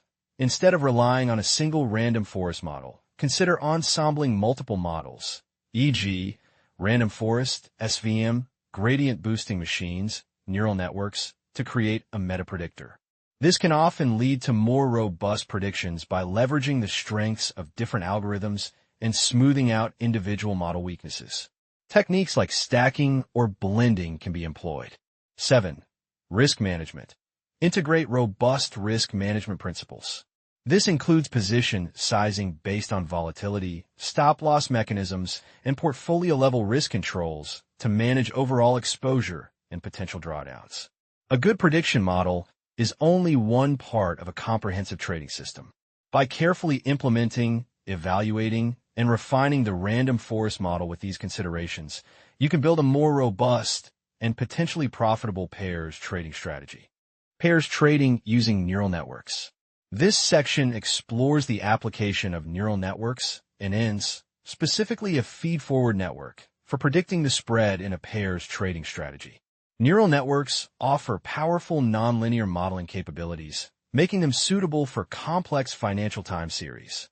We will leverage PyTorch, a popular deep learning framework, to build, train, and evaluate our model. Data preparation for PyTorch. Before training a neural network in PyTorch, our data, typically in NumPy arrays or pandas data frames, must be converted into PyTorch's native code snippet data type. Tensors are multidimensional arrays, similar to NumPy arrays, but with the crucial advantage of being optimized for GPU computations and integrating seamlessly with PyTorch's automatic differentiation engine, code snippet. First, ensure you have the necessary libraries imported. Download the code on OnePageCode Substack. The initial step involves importing all required libraries.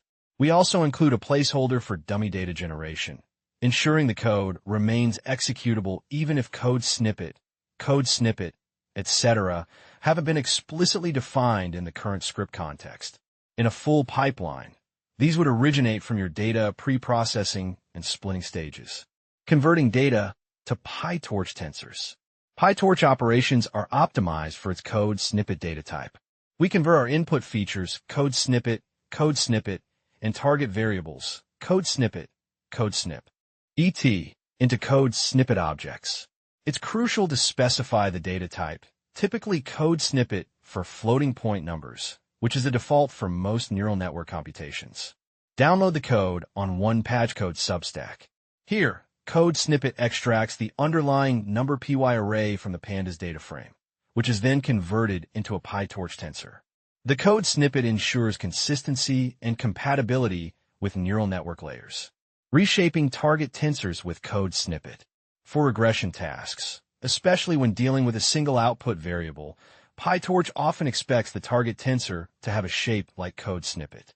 Our code snippet and code snippet, if they originate from a pandas series or 1D number py array, will have a shape like code snippet. The code snippet operation reshapes the tensor. Code snippet. This is a wildcard that tells PyTorch to infer the dimension based on the other dimensions and the total number of elements. In this case, it will automatically determine the batch size. Code snippet. This specifies that the second dimension should be of size 1, indicating a single output feature. This reshaping is essential for consistency with the output layer of our neural network, which typically produces a code snippet shape. Download the code on OnePageCode Substack. This transformation ensures that our target variables have the correct dimensionality expected by PyTorch's loss functions, which typically compare a model's code snippet output with a similar. Efficient data loading with code snippet. For larger datasets and more complex training scenarios, processing data in batches is crucial for memory efficiency and faster convergence. PyTorch's code snippet provides an iterable over a dataset, supporting automatic batching, shuffling, and multi-process data loading. Download the code on OnePageCode Substack. Code snippet wraps our feature and target tensors. Code snippet then takes this dataset, a code snippet and code snippet, for training data to improve generalization by randomizing the order of samples in each epoch. For the test set, code snippet is typically used as the order doesn't matter for evaluation. Defining the neural network architecture. In PyTorch, neural networks are defined by inheriting from the code snippet class. This base class provides the fundamental functionalities for neural networks, including tracking parameters, handling submodules, and moving computations to different devices, like GPU. The code snippet class. Every custom neural network or layer in PyTorch should inherit from code snippet. This inheritance is critical because it registers all code snippet objects, learnable weights and biases, and code snippet submodules, like code snippet layers, defined within a class, making them discoverable by optimizers and allowing PyTorch to manage their state. It provides methods like code snippet for moving the model to a CPU or GPU, and code snippet for iterating overall. Learnable parameters. It defines the code snippet method, which specifies the computation performed by the network during a forward pass. PyTorch's code snippet engine automatically constructs a computational graph based on the operations in code snippet, enabling backpropagation. The code snippet call in the constructor, code snippet, is essential. It properly initializes the code snippet base class, setting up its internal state and ensuring that all necessary functionalities are inherited. Building a feed-forward network. Our neural network will be a multi-layer perceptron, MLP, with several fully connected linear layers and nonlinear activation functions. Download the code on OnePageCode Substack. The code snippet method defines the layers. Code snippet, the first hidden layer. Code snippet is the number of features in our input data. This layer has 64 neurons. Code snippet, the rectified linear unit, ReLU, activation function, code snippet. ReLU introduces nonlinearity, allowing the network to learn complex patterns. Unlike linear layers, activation functions like ReLU do not have learnable parameters, weights and biases, as they simply apply an element-wise transformation. Subsequent code snippet and code snippet layers form the hidden layers, progressively transforming the input into more abstract representations. The final code snippet layer produces the single output value, the predicted spread. The code snippet method defines the sequence of op ratio, NS for data flowing through the network. The input code snippet passes through code snippet, then code snippet, and so on, until the final output. Example of a slightly more complex architecture. To showcase PyTorch's flexibility, Let's consider an architecture with more hidden layers and potentially different activation functions. Download the code on one PyTorch Substack.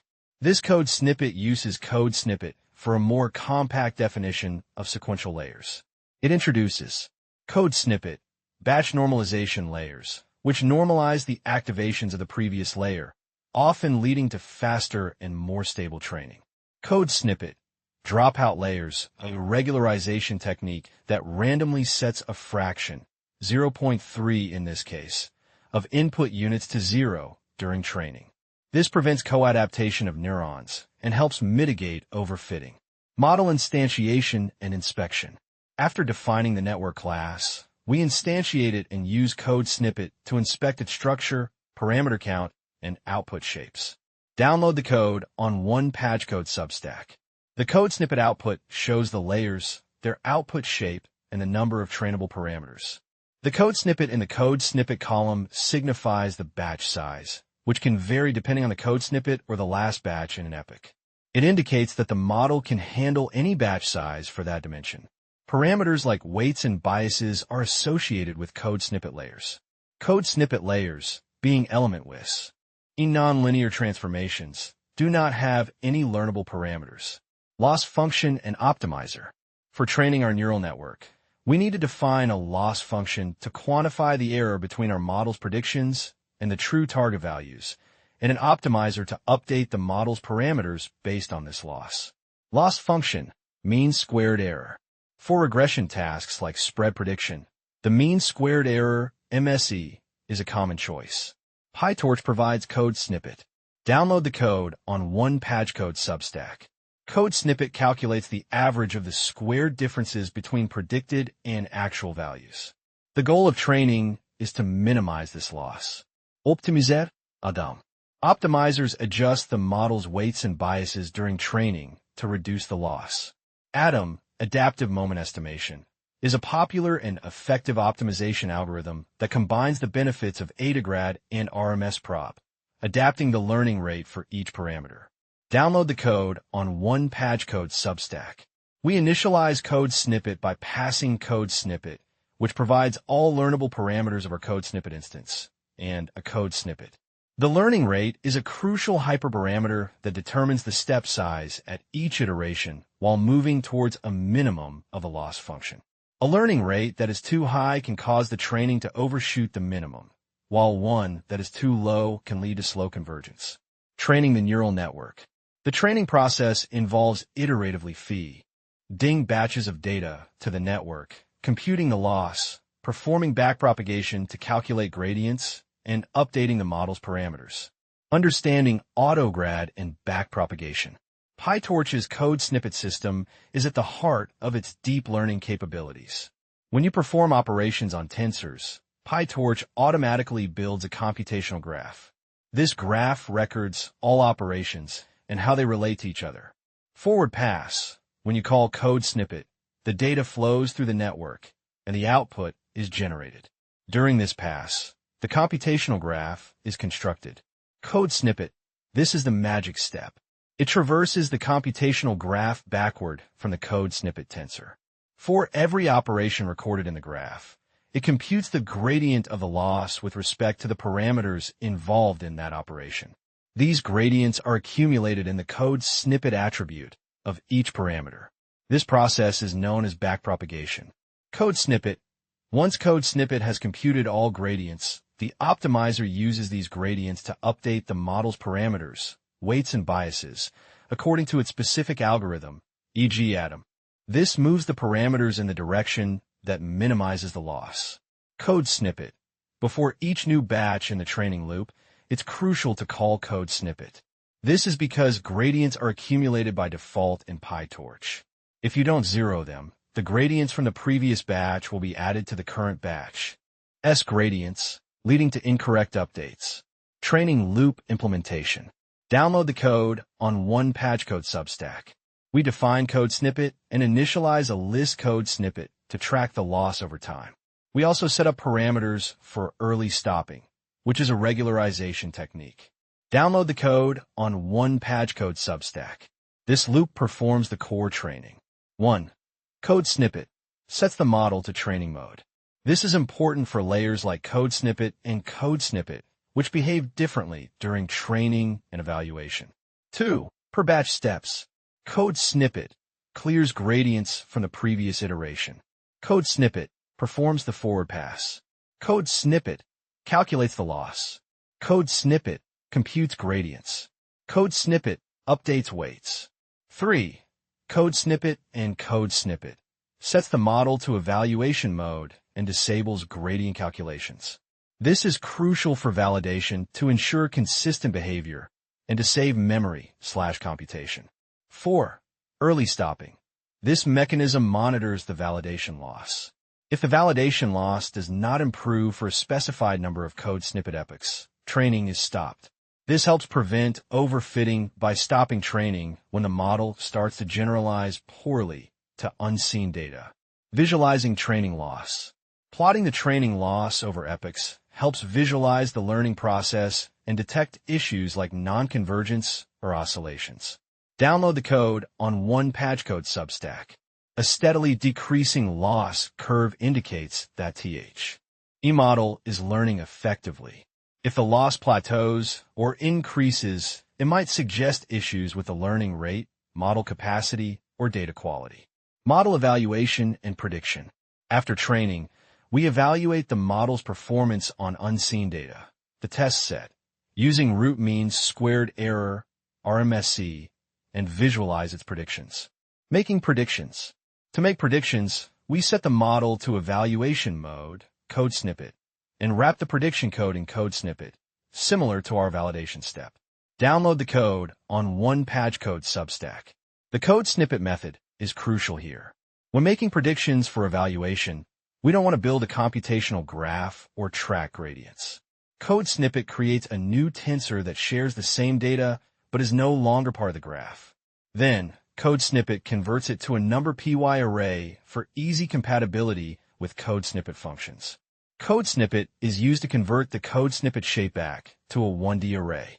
Calculating RMSE. RMSE is a widely used metric for regression tasks. It measures the average magnitude of the errors, where larger errors are penalized more heavily due to the squaring. Download the code on one patchcode Substack. A lower RMSE indicates better predictive accuracy. Comparing train RMSE and test RMSE helps diagnose overfitting. If train RMSE is significantly lower than test RMSE, the model might be overfitting to the training data. Visualizing actual versus predicted spread. Visualizing the actual spread against the predicted spread on the test set provides an intuitive understanding of the model's performance.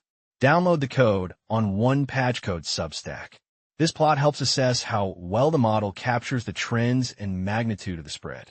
Ideally, the predicted spread line should closely follow the actual spread line. Deviations indicate areas where the model struggles. Integrating with trading strategy. The predicted spread values are then used by the code snippet, assumed to be defined in a previous section, to simulate the pair's trading strategy and calculate its terminal return. Download the code on one patchcode Substack. The code snippet translates the spread predictions into trading signals and ultimately a strategy's profitability. This step is critical because a model with high predictive accuracy, low RMSE, doesn't automatically guarantee a profitable trading strategy. Predictive accuracy versus trading profitability. There could be a significant disconnect between a model's statistical predictive accuracy, like RMSE, and the ultimate profitability of a trading strategy. Small errors, big impact. Even small, consistent errors in spread prediction can accumulate into significant losses in a high-frequency trading environment. Conversely, a model might have a higher RMSE but correctly predict critical turning points, leading to higher profits. Transaction costs. RMSE doesn't account for transaction costs, commissions, slippage, which can erode profits, especially if the model generates many trading signals. Risk management. A strategy's profitability is heavily influenced by risk management rules. Position sizing, stop loss, take profit. A model might predict well, but poor risk management can lead to ruin. Market regimes. A model trained on one market regime might perform poorly in another. The code snippet implicitly captures the impact of market dynamics on strategy performance. Signal-to-noise ratio. Financial markets are inherently noisy. While a neural network can capture complex nonlinear relationships, it can also overfit to noise, leading to good statistical fit, but poor out-of-sample trading performance. The code snippet provides the ultimate sanity check for the practical utility of the model. Therefore, evaluating a model solely on RMSE is insufficient for financial applications. The terminal return, or other financial metrics like Sharpe ratio, maximum drawdown, derived from a simulated trading strategy, provides a more holistic and relevant assessment of its real-world viability. Hyperparameter tuning and regularization. Neural networks are highly flexible models, but their performance is very sensitive to hyperparameters and prone to overfitting. Hyperparameter tuning strategies. Hyperparameters are parameters whose values are set before the learning process begins. Key hyperparameters for neural networks include learning rate, controls the step size during optimization. Too high, and the model might overshoot the minimum. Too low, and training can be excessively slow. Techniques like learning rate schedules, e.g., reducing learning rate over epochs, or adaptive optimizers, like Atom, help. Number of layers and neurons defines the model's capacity. More layers/neurons allow for learning more complex patterns, but increase the risk of overfitting and computational cost. Batch size. The number of samples processed before the model's parameters are updated. Smaller batch sizes introduce more noise into gradient updates, which can sometimes aid generalization but slow down training. Larger batch sizes provide more stable gradient estimates, but might converge to sharper, less generalizable minima. Epochs. The number of times the entire dataset is passed through the network. Too few, and the model might underfit. Too many, and it might overfit. Early stopping, as implemented above, is crucial here. Strategies for tuning include grid search, exhaustively searching through a manually specified subset of the hyperparameter space. Random search, randomly sampling hyperparameters from a specified distribution, often more efficient than grid search for high-dimensional spaces. Bayesian optimization builds a probabilistic model of the objective function, e.g., validation loss, and uses it to select the most promising hyperparameters to evaluate. Tools like Optuna or HyperOpt implement this. Regularisation technique.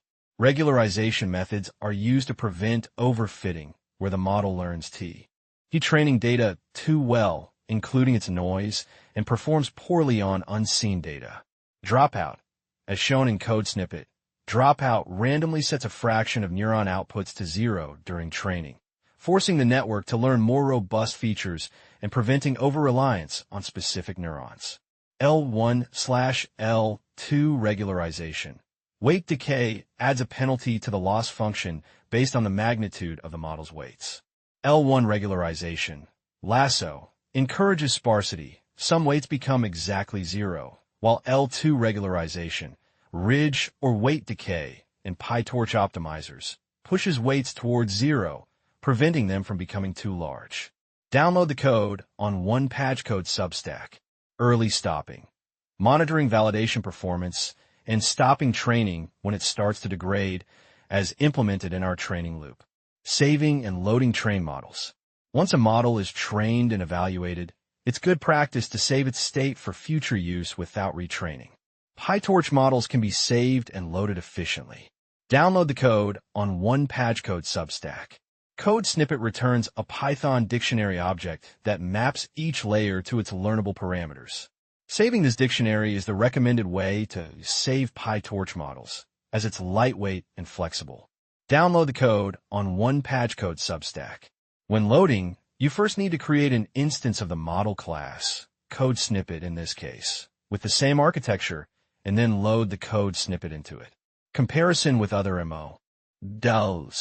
Neural networks, while powerful, differ significantly from models like SVM and random forest in terms of interpretability, computational demands, and ability to capture nonlinearities. Feature SVM, regression, random forest, regression, neural network, MLP.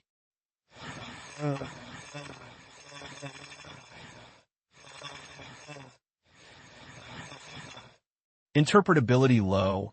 Kernel functions make it complex. Moderate. Feature importance can be extracted. Low. Black box model. Nonlinearity achieved via kernel trick inherently nonlinear. Ensemble of decision trees. Inherently nonlinear. Activation functions. Overfitting risk moderate depends on C. Gamma. Moderate depends on tree depth. Estimators. High. Very flexible.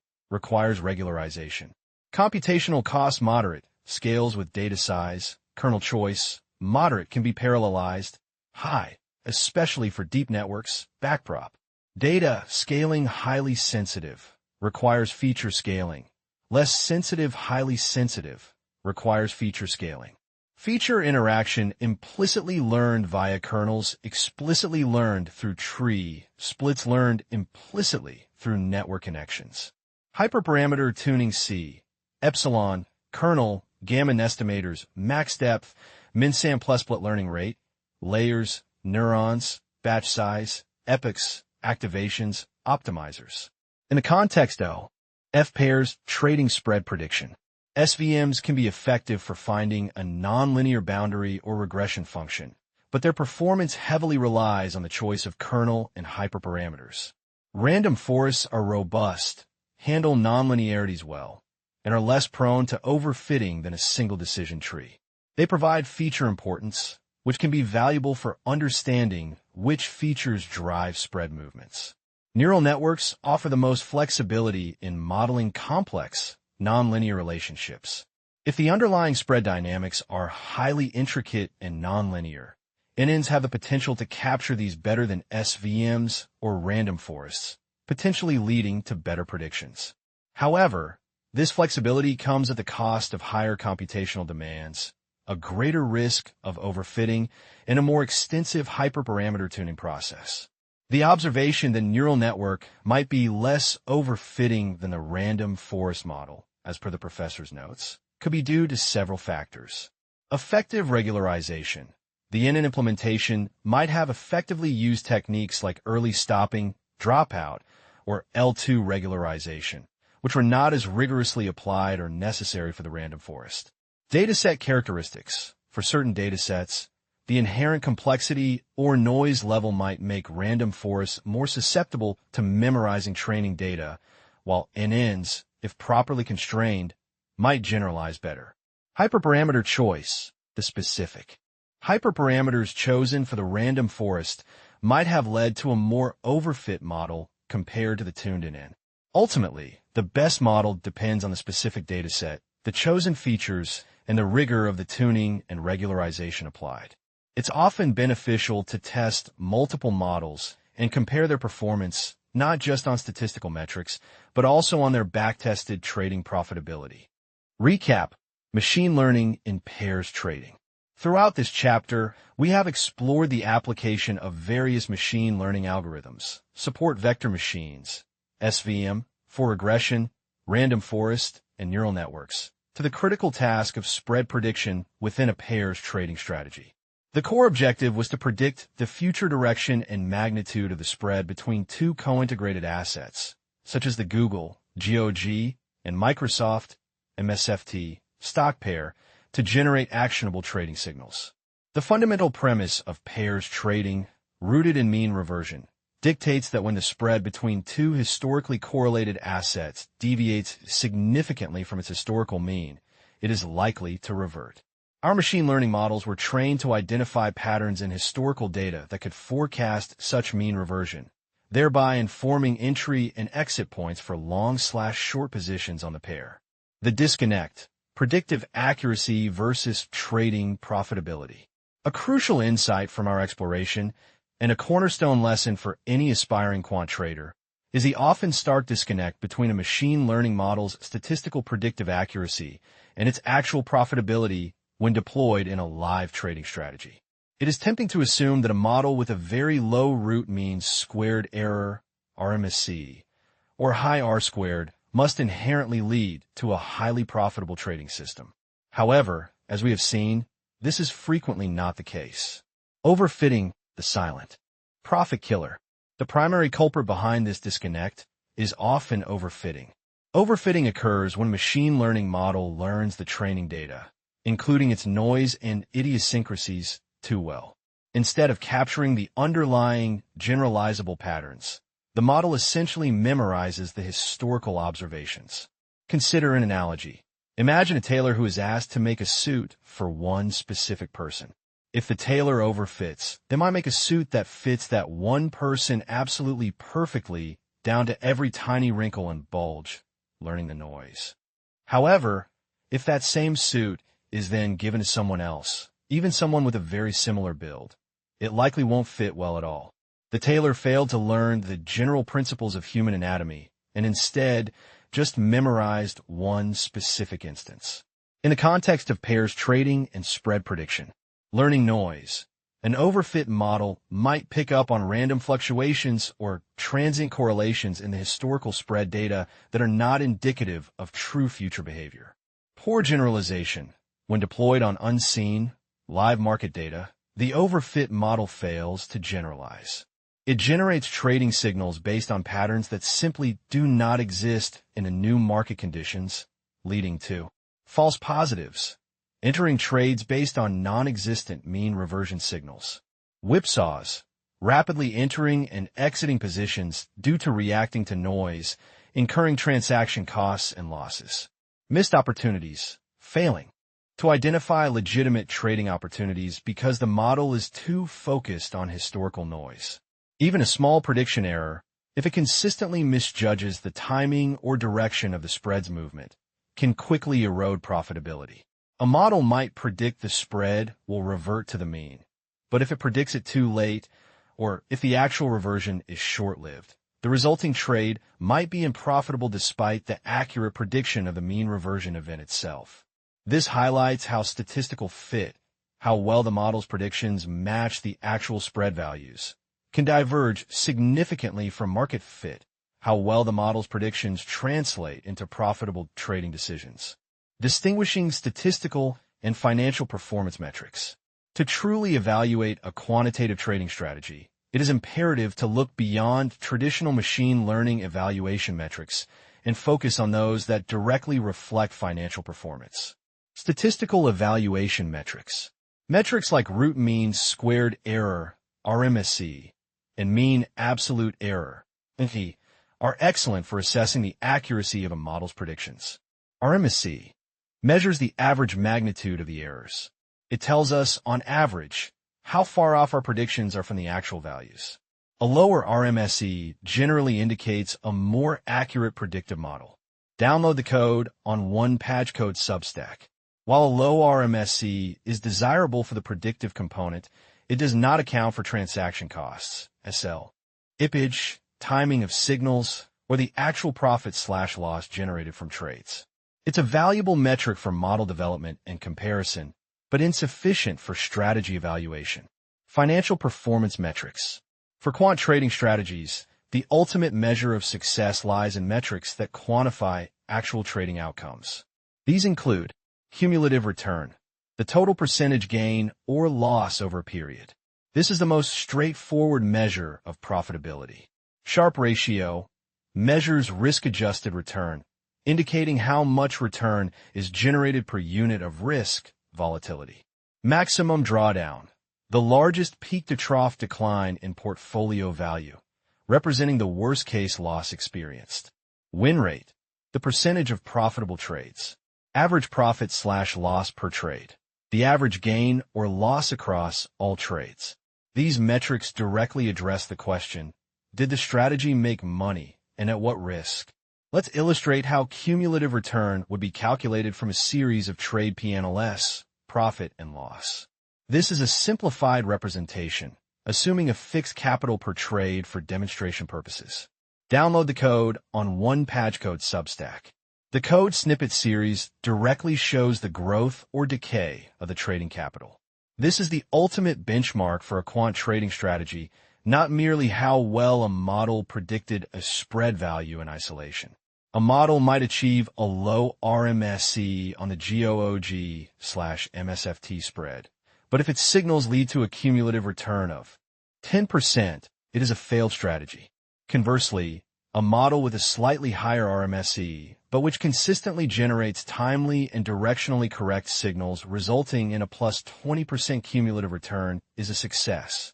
In summary, while machine learning models provide powerful tools for predicting financial time series like spreads, the true test of their utility in quantitative trading lies in their ability to generate consistent and robust financial returns, evaluated through appropriate financial performance metrics. This holistic view, prioritizing strategy profitability over isolated predictive accuracy, is paramount for building effective trading systems.